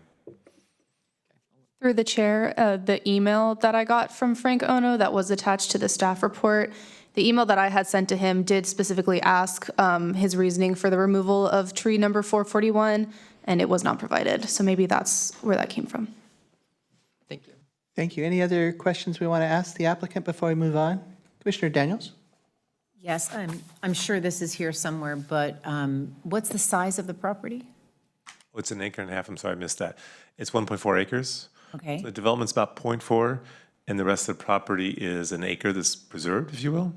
And there's still 100 trees and preserved in that property. And that's about the ratio you want. You wouldn't want 120 trees on a single acre, for example. So I think the tree ratio is still high, to what a typical property would be. Thank you. Thank you. Any further questions for the applicant? Commissioner Monsalve? Thank you, Madam Chair. The staff report showed us 3 green circles toward the end of the property, opposite from the construction, but you said that all of that area was to be untouched. So I'm unclear as to those 3 trees. Are they in your list or not? Those are the 3 dead trees. So, and they're within 30 feet of the back of the property, and 30 feet of the property, you would remove those 3 trees, in my belief. But, I'll go with the recommendation on that one, to be honest with you. I don't, if you bring up the slide, Can we bring up the staff presentation again? Thank you. I think you were mentioning the 3 yellow circles back there. Yes. As far as I'm concerned, that whole section of all that green is untouched, just at a high level. Should we take out for fire conservation, I have to, once again, mitigate with the, within 4 inches of any grass by the fire department. I get the letter every year, and I have, it's been cleaned, and it's been cleared every year. And they do say to take out trees, dead trees. And they specifically say you were required to take them out within 30 feet of the boundary of the property. So my interpretation is take out those 3 little yellow dots of it. So when you get that letter from the fire department and you proceed to comply, do you always come and get a permit for that work? Well, yes, because I wanted to take them, when I first bought the property, I went to the county and asked for removal of the dead trees, and I got a note, and I have it in writing, that I could not. Okay. And I did not take out any, I was gonna clean the property and kind of start the process, and I had requested permits, and I was told exactly the same explanation. And I think that explanation holds a little stronger if it was an empty lot, and my kids weren't running in it. So now that my kids will be in the lot, and it's a little more dangerous, and the fire is a hazard to myself as well as my neighbors, I think I now am asking for a permit to comply to the fire department. Thank you. And my final question for the applicant is, if we were to grant you removal of the trees that you request because of the neighbor and the grading issues, would you consider, or what could you consider to address preserving habitat and improving, leaving it better than you found it, and taking care of the environment and restoring to a point better than it was, and in such a way to actually help somehow improve, as we saw in the last application, where if the trees come out, but you somehow do something good for the environment, then I don't know very much about that subject, to be honest with you. And so on the spot, I don't have any specifics, but I embrace the forest. I embrace the saving the stables, as I heard earlier today, and I embrace the earlier thing. So I guess if there was an option or there's something that was a practical matter, I'd be open to that. Thank you. Commissioner Shaw, did you have a question for the applicant? No? Thank you. I kind of do. So I'm reading this reply by Mr. Ono, and so I understand, like, looking at the trees leaning, and they're close to the property line, and they look kind of terrifying, but based on the arborist, what he's saying, it sounds like, and this could be the wrong interpretation, but it sounds like by removing them, you're actually weakening the trees around it. So I'm wondering why you are considering them a liability when the arborist, in his professional opinion, does not consider them a liability as they are. Oh, I interpret that he would caution that removals for liability purposes is what he says in that line. And you might want to have the whole email. I do have the old email. He cautioned that removal was for liability purposes, but then he goes kind of into depth about why that weakens the root system and the wind, and they're not used to it. So it just, that's my, So here, I kind of agree with you that he kind of goes through like, hey, be careful. When you touch the forest, you're touching a lot of things. And so we'll be removing the ones right next to it, by the way, and they do have interconnecting roots. There are part of the ones that are approved are right on the boundary of that house, which is within 5 feet of those other trees. So those trees will have some disturbance. I mean, there's no doubt about that. And they will be more uniquely positioned. The wind will push them over because they won't have the clusters. You really want is the back of the property. They're so tightly clustered, that's what protects them. And so we're not touching any of that.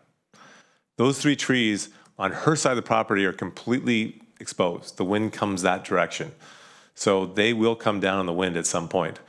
And so I guess what I look at is fragmentation when you have a single tree by itself, and now it didn't used to be. All of a sudden, now you have the single tree swelling around by itself. That's the bigger problem, in my opinion, as well as the intertangled root system because they're so shallow of roots.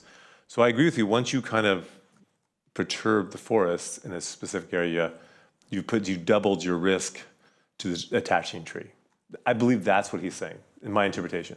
Now, everyone can take interpretation of this, but there is no clarity. And I don't think I'm removed of liability by this email saying, okay, the trees are okay. He's not saying the trees are okay. He's saying, let me explain to you the risks that are with perturbing the forest. So I believe he reinforces my point. You could take the first paragraph and say, maybe not. You could take the next 2 paragraphs and say he is reinforcing my point. Thank you. Thank you. Through the chair, I guess I would be concerned that this has been looked at as a fragmented removal versus as a whole. Like if we remove these trees and create the situation, then are those trees that you're asking for removal a problem? I would like to know. I think that's a good question for staff. This is, and if the applicant's indicated that he has no particular knowledge of this, and this is questions for the applicant that we need to know to clarify his position. Commissioner Roberts? The only other question I wanted to ask was, in the map that's up there for those trees that are out front, do you happen to know what number of trees those are? All the green on the very front there you're talking about? I think you said that the yellows in the front, or I guess maybe this is the back of the property, depending on where. So the streets up to the right there where it's kind of the, and there's a whole grouping. I showed you a picture of all those, and they're all staying, of course. Oh, I meant the yellows on the opposite side of the property, all the way at the edge. Right there? No, those, yeah. Oh, those. Oh, okay. What, do you know what numbers those are? I just wanted to follow them in the arborist report. They're actually at the big, oh, that's a good question. Because I think I heard you say that you would like to remove those. Those are the ones you're willing to let go if you can't. But I was just curious to follow what the arborist had suggested. I think they're, I don't know. Can we get you on the microphone? Oh, I'm sorry. Sorry, I'm not sure. We'd have to go back to it, but they're numbered, and they actually say on the thing dead. Staff can probably help us with that as well when we get back to that. All right, I'm going to move from there, say thank you very much, and ask if there's anyone else in the public who would like to comment on this matter. Somebody else is coming forward. Welcome, you'll have 3 minutes. Thank you. Hi, I'm Angie Ferris. I'm the designer of the house. I work for Hastings Construction. I just wanted to express that Dan's main concern is for the safety of his house. And the trees, there are a lot of them, so I don't think he's asking for anything overextensive. They do seem to be really close to the foundation of the house, definitely within 10 feet. So I did feel it's reasonable. I don't think it's unreasonable for him to be asking for those. And the site is very dense. So anyways, just wanted to make that point clear. Thank you. Thank you for your comments. Is there anybody else in the chambers or elsewhere? I don't see any hands up on Zoom. Madam Clerk? No, we do not have any hands up on Zoom and no new emails on this item. Excellent. I'm going to assume that the applicant, perhaps incorrectly, has no need to rebut any of the public comment that was just supplied. It seems like it wouldn't require it. Is that the case? You can nod and I'll just say so. The applicant nods that that is correct. I'm going to go ahead and close public comment, bring it back to staff, and ask staff if they have any responses to the applicant or public comment. Yes, thank you. Regarding the trees at the back of the property, this is one of the reasons I referred to the report, the amendment, and the original report as a little inconsistent. It was difficult to track those numbers down, but it's number 393 and 394. They're both 8-inch pines. Those are the ones at the very back of the property that are considered dead. And then there's a third tree back there. I can't remember the number of it, but it wasn't listed on one of the reports, and we had to dig a little bit to find it. Thank you. Anything else you want to respond to from the applicant's presentation? I guess just in regards to Frank Ono's email, I did include the email that I sent him requesting specific information about specific trees. And I guess the way that I interpret his email is just that he wasn't recommending removal of those trees. If you read the reports carefully, it says these trees are candidates for removal, but it doesn't say anywhere that they need to be removed. And then, yeah, just the fact that he was saying he recommended retention and pruning specifically, and he knows the code and knows that the trees that are dead, dying, or hazardous can be removed. He didn't consider any of these trees except for the ones that are dead. But the ones that are leaning over the neighbor's property, he did not consider those hazardous, even when I specifically asked him if they were. So that's, and then the trees that are highlighted in yellow in the rear end of the property, I also asked Frank about those.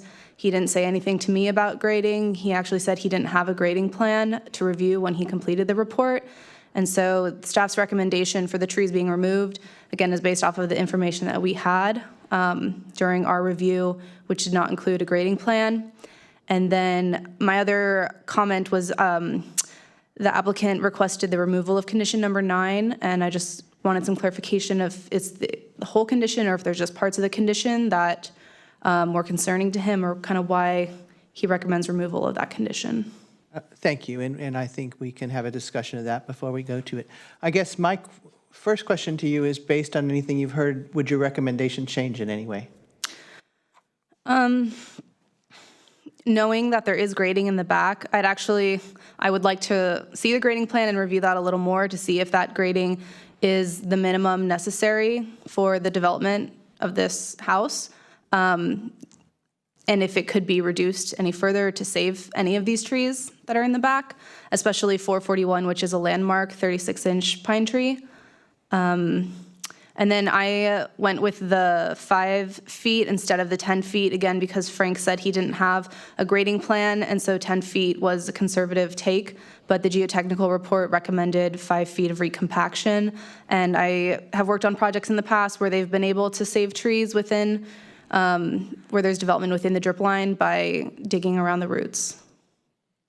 Thank you. And I go ahead and bring it back to the commission. Commissioners, Commissioner Daniels. I have one more question. Did you just say that the trees in the back of the property were 393 and 394 that were 8 inches? Yes.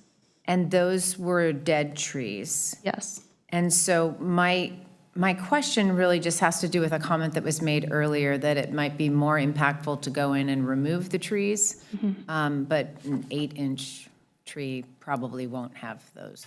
And that's one of the other reasons we considered that tree to not be an immediate hazard because of its size. If it was a much larger tree that could reach the neighbor's house or the applicant's house, then it might be a bigger concern. But because it's a smaller tree, and I'm not so much concerned about them hauling the tree out, but any equipment they would need to bring back to that portion of the property, they'd have to, you know, if they, I don't know what it would take if it's trucks or, yeah, I mean, if they're just gonna haul the trunks out. But it actually looked like in the applicant's report that he listed tree number, oh, never mind, that's 44. That one is the Downs tree. So yeah, I'm not sure if that dead tree is already down or not. So here's where I'm sort of falling just in general, and maybe this can be helpful to everyone, I don't know. But I would be interested in allowing this applicant to be able to comply with any recommendation at this point where possible from the fire department, right? So an 8-inch tree is one that, you know, you could probably take down with a handsaw. And so if there are dead trees, I understand habitat, and when they're on the ground, they do create habitat, and maybe when they're standing as well. But there are a lot of pine trees on this property. The bigger questions I have is some of the information that's, and I'm gonna actually cut to the neighbors too as well. Like, I really do feel like looking at those pictures and seeing trees that are already at an angle, you know, having grown up in a pine forest that has gone wild and, you know, in my lifetime where it didn't used to be so crazy, they do fall down. And and if you just look at the storm reports from the Del Monte Forest in some of these high wind events, it's an extraordinary number of pine trees that fall down. So I'm also inclined to support removing the trees along the neighbor's border, especially if they are the same trees we saw in the picture that are already growing at an angle, et cetera. But it sounds like there might be some more questions we have to answer in terms of the ones that are in that location by the house where there's a grading plan that's new information today, if I'm following correctly. And so that's sort of where I'm focusing my attention. Again, you know, this number of pine trees, thinning of a pine forest also equates increased opportunity for that pine forest to thrive. And so this looks incredibly dense, and I'm not as nitpicky when it comes to removing the trees that are being asked to be removed in this circumstance. But do want to focus my attention on that spot where there is a new grading plan and what's going to happen with the trees in that location. Thank you. Thank you, Commissioner. And I'd like to just weigh in that basically this site has no habitat. If you're going to take everything down to 4 inches for the fire department every year, there's no regeneration, there's no habitat. It's not a live place, it's a dead place. It's going to have to thrive only under management for trees. So this is a case where we're looking at trees and not habitat. There isn't any habitat if you follow the fire regulations. So we're looking at somebody's garden, and it's not going to be easy for anybody to make any decisions about which trees are which unless they have full information, and I, for one, like to support staff.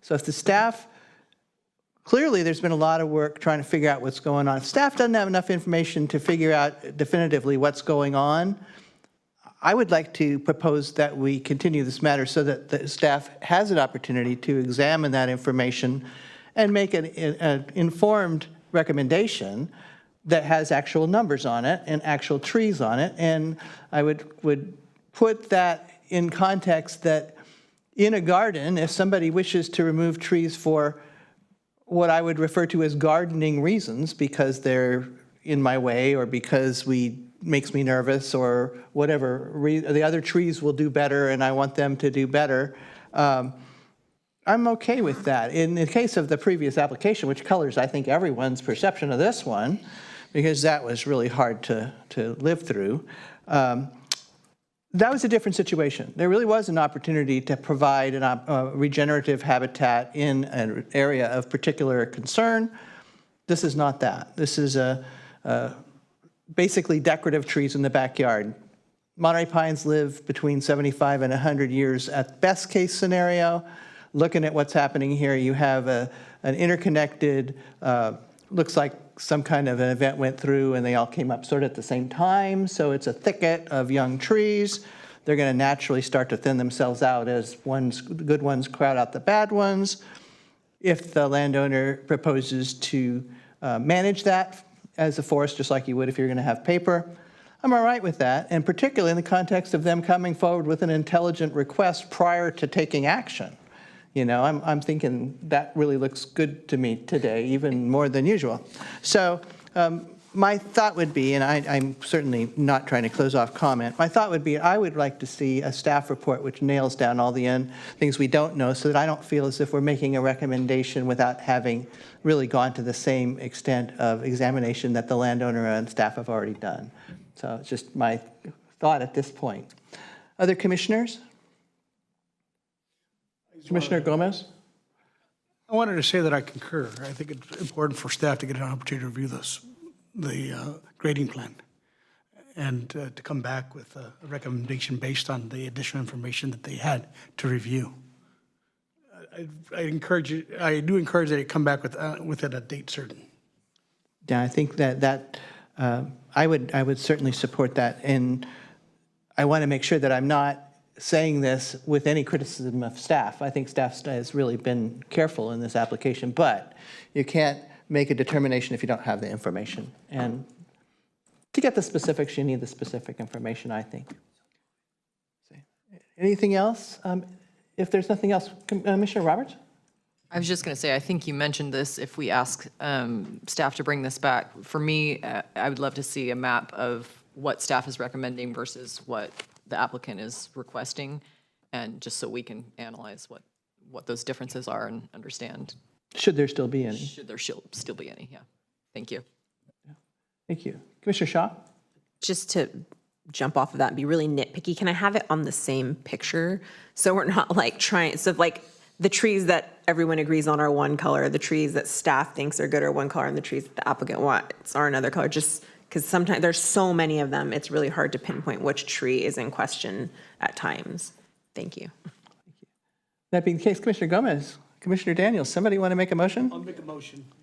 Commissioner Gomez is making a motion of continuance to a date certain to be recommended by staff to come back for the reasons discussed. Is that what you said? That's correct. Commissioner Daniels is seconding that motion. Through the chair. Yes. The applicant, I did ask for the grading plan on April 10th, and the applicant said they wanted to defer it to the development stage. So I'm not sure if an official grading plan has actually been created at this time. So I'm not sure if a date certain is the best route, maybe a date uncertain in case I think they just have the boxes shown on the site plan, but an official grading plan with, at least as I know, I haven't seen that yet, and I've been told that they want to hold off on that until the construction phase, so I don't know if that has been prepared. Thank you. Important note. Ms. Beretti, did you want to weigh in? No, I was only going to weigh in if you wanted a date certain, the earliest would be August 14th. We'd be looking from there out if a date certain is desired. If not, date uncertain is fine.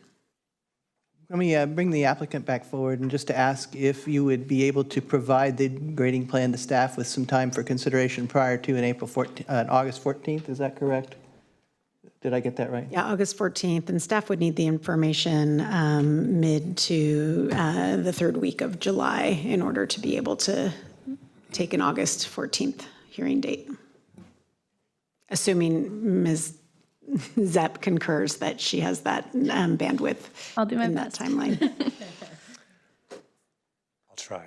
I mean, that means I have to get a grading report in 3 weeks, and we all know getting contractors and everything lined up in 3 weeks is a difficult task. I'd like to do it as soon as possible. This has been a 2 or 3 year journey. If you look. Oh, you're on the fast track. Yeah, okay. Thank you. So it's been at least since 2021. So just to get clarification, and I totally respect this, and I probably would, hindsight, I would have done a grading report, obviously, right? So it has to be done anyway. So it was more not knowing that was required. So get a grading report. Do I need to go back to the arborist anymore, or the arborist report is conclusive enough and we can move on from that after 2 or 3 years? I think that would be determined in your conversations with staff. If they have the information they need to make the determination, they, I'm sure, would be glad to do it. If they don't have that information, they'll let you know. Okay. But they have to have the grading report, I would think, in order to do that. Commissioner Roberts? I would add in terms of the arborist, for me personally, if there's going to be a landmark tree that is you're proposing for removal that staff isn't proposing and the arborist isn't proposing, that would be something I would be interested in. That's, to me, the only reason that you would need more information from the arborist. Yeah, it's a big deal. Commissioner Monsalve? Thank you, Madam Chair. I'm hoping that this can be the first item we hear on whatever day it comes back. Staff, would you take that under advisement? Yes. Thank you. We've heard that you would like to give it a try for that August meeting as a date certain. And is that acceptable to the maker of the motion and the second? Okay, so we have a motion before us for continuance of this item to a date certain of August, whatever it was that the secretary said, for the reasons stated in the hearing. Everybody understand that motion? Is there any further discussion? Seeing none, I'm going to call for the vote. All those in favor, please say aye. Aye. Any opposed, no. And that motion carries. All right. Yes? I hate to make this request, but since I have to take a dog to the vet, I'm wondering if it would be possible to hear the capital improvement program one where I just had a brief question before Pajaro, and if not, I can skip the capital improvement question. I see no objection to that being the case, and I believe that we have staff from the Public Works Department available. Is that true, Madam Secretary? So let's go ahead and move to item which was number 4 on our agenda that we tabled from consent. And perhaps in this case, since it was pulled by Commissioner Daniels, I think maybe we would start with the commissioner's question so that staff can focus their responses on that. And then if there are additional things that come up, we'll go from there. Commissioner Daniels? Well, I'll first just make a comment, since Public Works staff is online, that this was really informative. So thank you for this staff report in terms of the way in which it summarized how projects get funded, et cetera. And so in particular, the information about funding roadway projects from the road fund to Senate Bill 1 to Measure X, et cetera, was all very, very informative, and I appreciated it very much. The question I have is that we hear from residents in our districts often, I'm sure all of you have had the same experience, where people talk about roads that aren't our main arteries, that may be not as traversed as much as some of the main roads do, and they're neighborhood roads, but they're county roads, and they haven't been addressed in a long time. And so someone reached out this week, and it was a neighborhood, I think off of Laurellis Grade or something, but you could tell that it had been, decades since the road had gotten any attention. And I was just curious when I read page 4, and it says road projects are prioritized in a pavement management plan based on criteria such as road pavement condition, traffic volumes, and economic importance. My question is, so how do roads in neighborhoods that are county roads ever get repaved? Because if those are the qualifications or the criteria, I imagine some roads never get attention and never will get attention. Am I wrong? Is there some other formula? How does this work? And more importantly, how do we answer this question when folks come to us and want to know when their roads are going to get repaved? Thank you. I think Mr. Ishii is here as a panelist. Please feel free to weigh in. Thank you very much, Chair and members of the Planning Commission. As introduced, I'm Randy Ishii, Director of Public Works, Business and Parks. Commissioner Daniels, that is an excellent question and one that many public works agencies struggle with. You are exactly right in reciting from the staff report, which echoes staff's procedure, whereby we follow the 2010 Monterey County General Plan, policies such as Policy C 4.10, for the prioritization of roadway maintenance, focusing on roads that serve the good of the county with the transportation of agricultural product as well as the movement of people as being our priority. recognizing that this is a priority that was established years ago, we've also looked at a way that we can address those community roads. The county has 2 programs that are within the last couple CIPs and approved annual work program to road fund.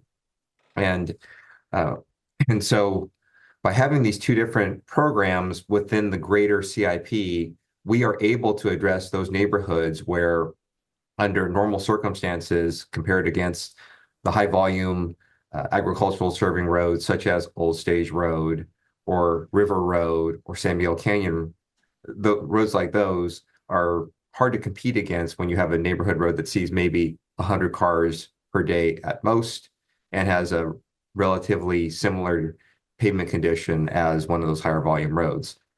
So as mentioned, we have 2 programs specifically set for neighborhoods that the board gave us direction on and that the board has approved, one of which is our Measure X funded Community Street Repair Program, which is intentionally slated for the communities of Castroville, Pajaro, Chular, and Baranda.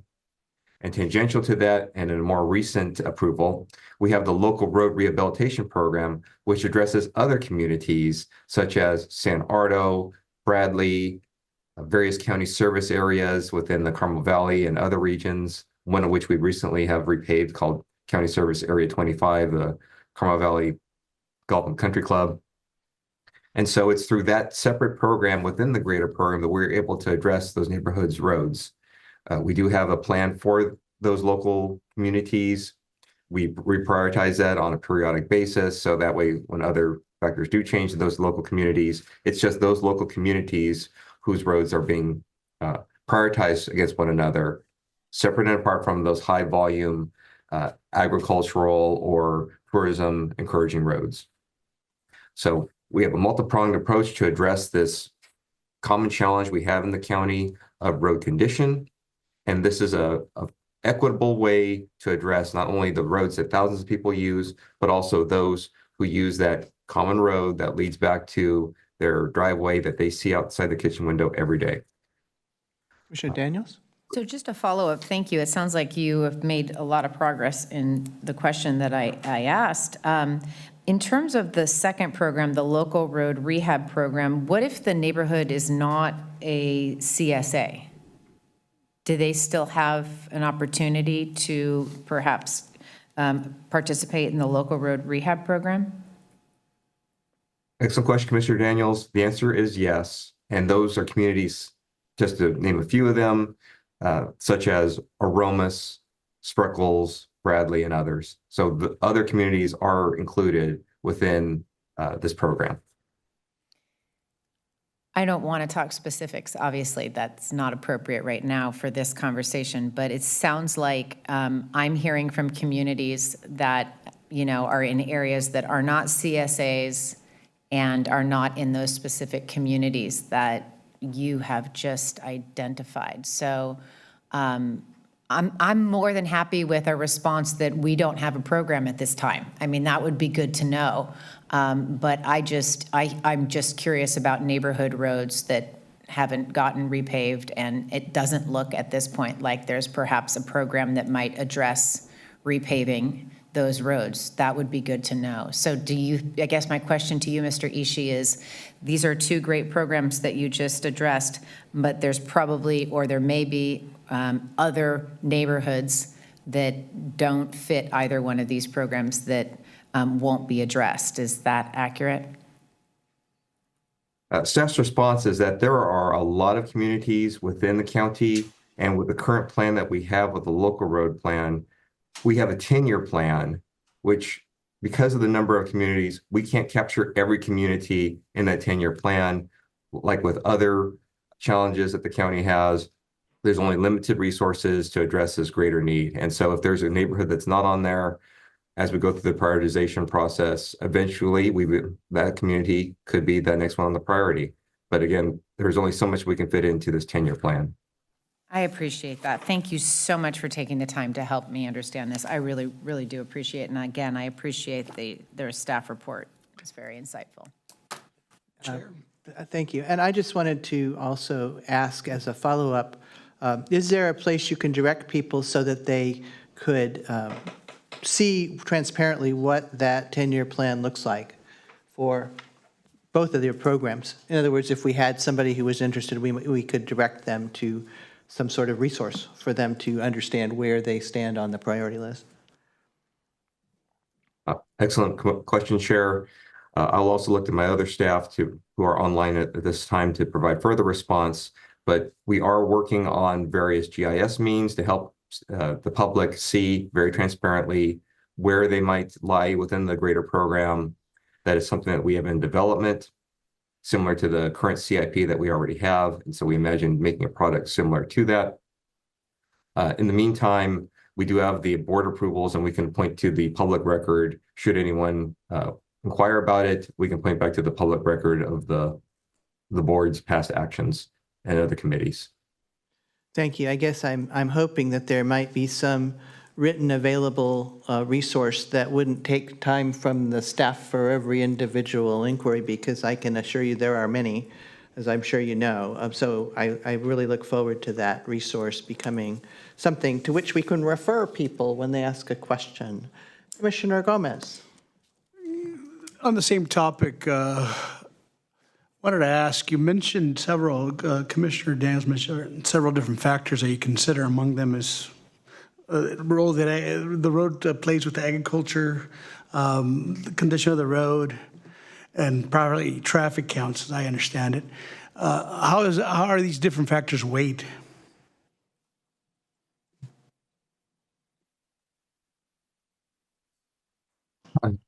Thank you very much, Commissioner. And I will start off with a response and look to my other staff to add to further detail on it. I don't believe we have our pavement management staff online, but generally speaking, we do have a ranking criteria and factor that we use, which does look at all the roads.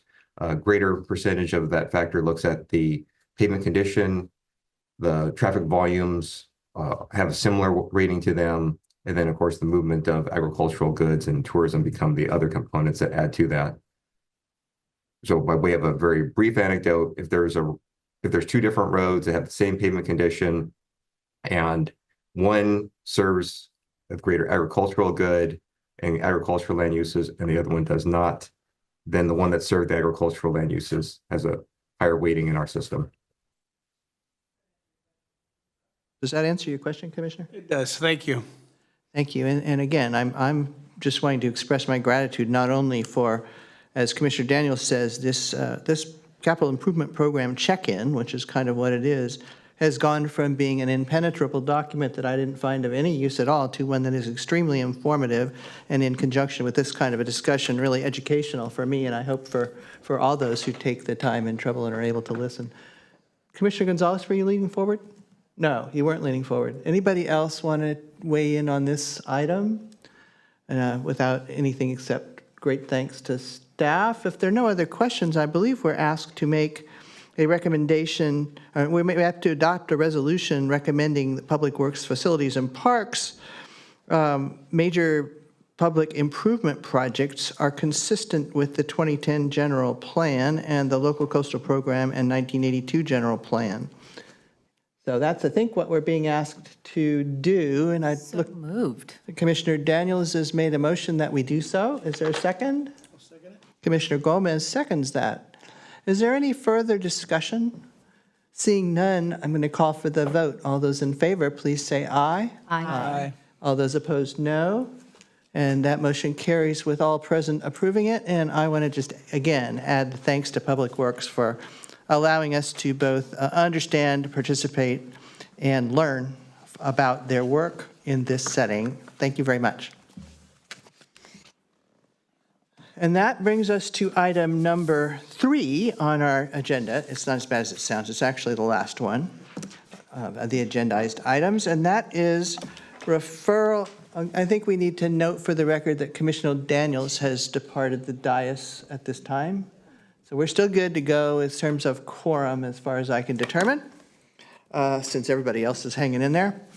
It's referral number 22.7 and 22.3. Staff, would you like to, let's just go to the person who pulled it, which I think was Commissioner Shaw, and just start by understanding the questions that occurred to her. Commissioner Shaw?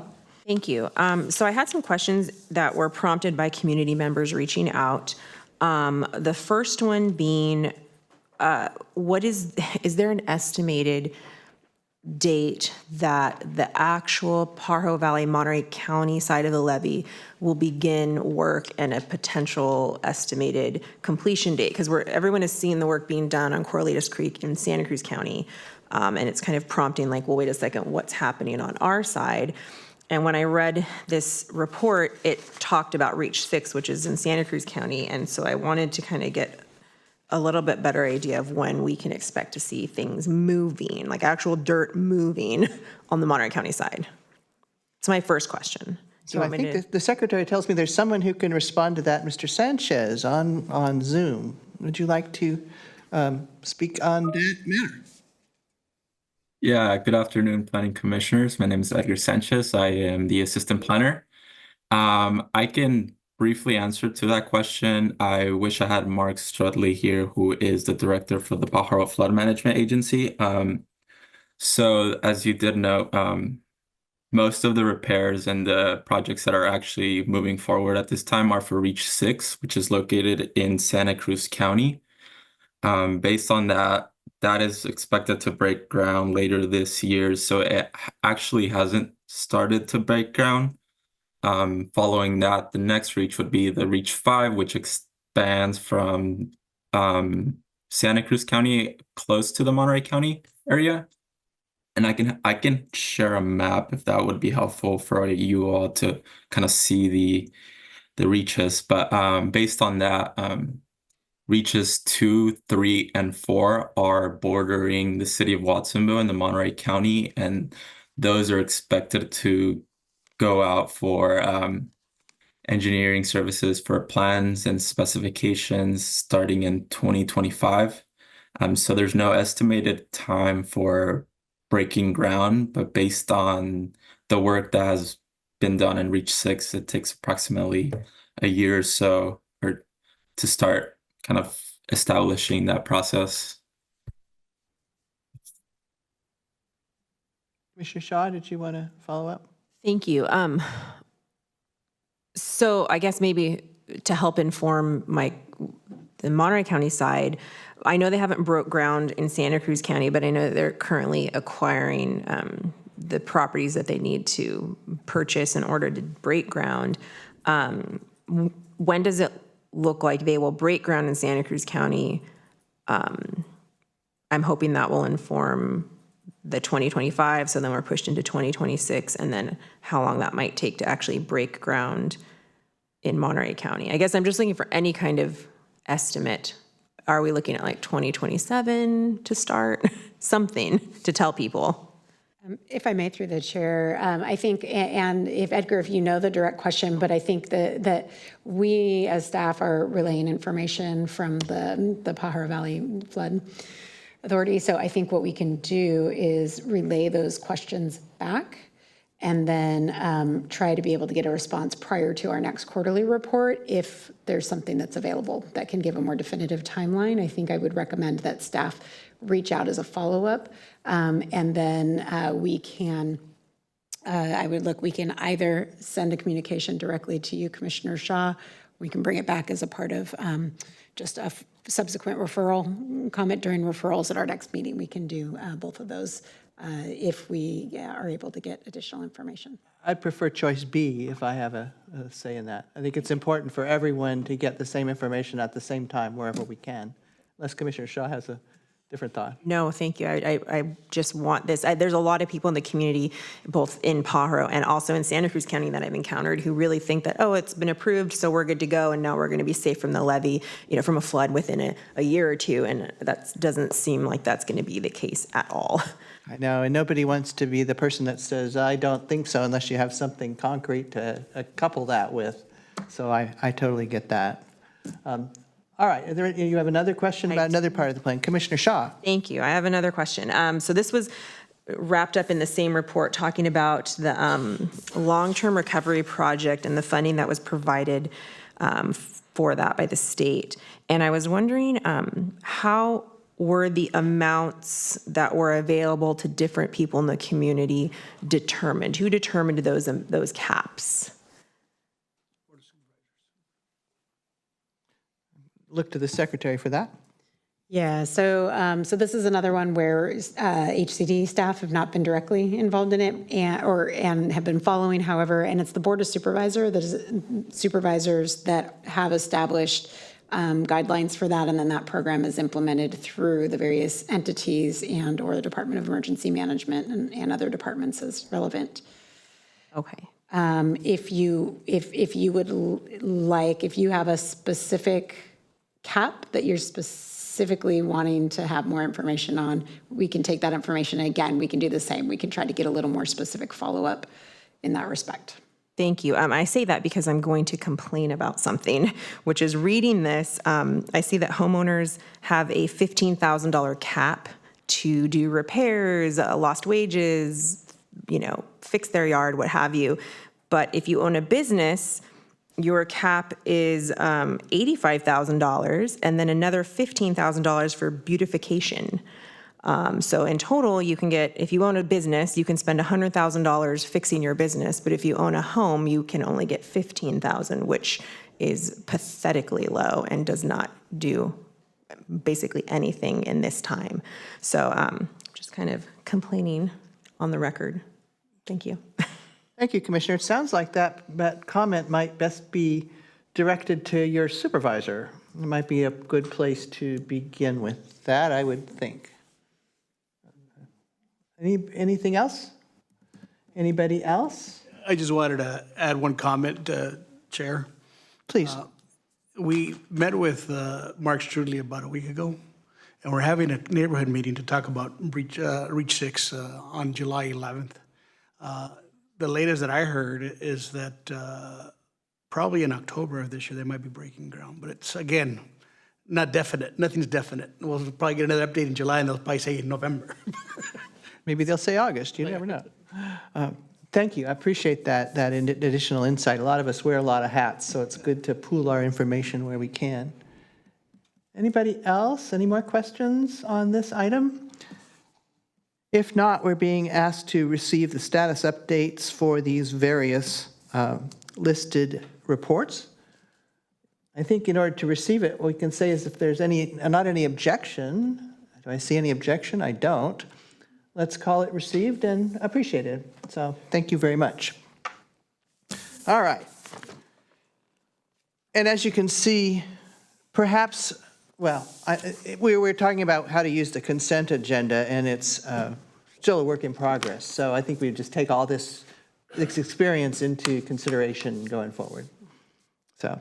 Madam Chair, given that, did we take public comment? We didn't. Wait. Because there was nobody in that chambers, and I just got lost. That's what occurred to me also. I apologize. Let's go back and make sure we didn't miss anybody wanting to ask anything. If there's anybody in the public that wants to comment on anything relating to that last report, please. There's nobody in the chamber, so I know there's nobody here. I see no hands on Zoom. Madam Clerk? No, there's no hands on Zoom and no new emails. Thank you. Now I'm going to close public comment and go back to what I said before, which won't change in this second iteration. Okay?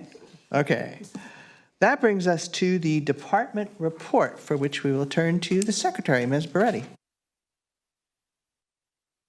Yes, thank you, Chair. I just have a couple of brief updates. I wanted to follow up with the Commission on a couple of items that were action items that have been taken here that are going to the board. So on July 9th, the Board of Supervisors will be receiving and hearing the appeal of the Nicola Farm Worker Housing Project on Gonda Street in Pajaro. That is PLN 200203. Also on that day, the item, it was PLN 210053 Grimes that was the Commission considered recommending establishing a historic resource overlay. That is also going to the board on July 9th. I did also want to do a follow-up. I spoke to it briefly this morning for Commissioner Shaw's questions, but I did just want to give a formal recap on the board's consideration of the, of the housing element. and the next steps with regards to the sites, because I omitted information. So at the board meeting on June 11th, when the board considered the housing element, there was direction that included for staff to analyze a number of potential new sites. And I did want to clarify, there were sites that were outside of Marina. There was, I believe, 4 to 5 sites in Pajaro and 1 in Las Lomas. And then there were 3 sites in Carmel Valley that are being analyzed. So I couldn't remember Carmel Valley earlier, and I wanted to put that on the record for you all, and we'll be proceeding there.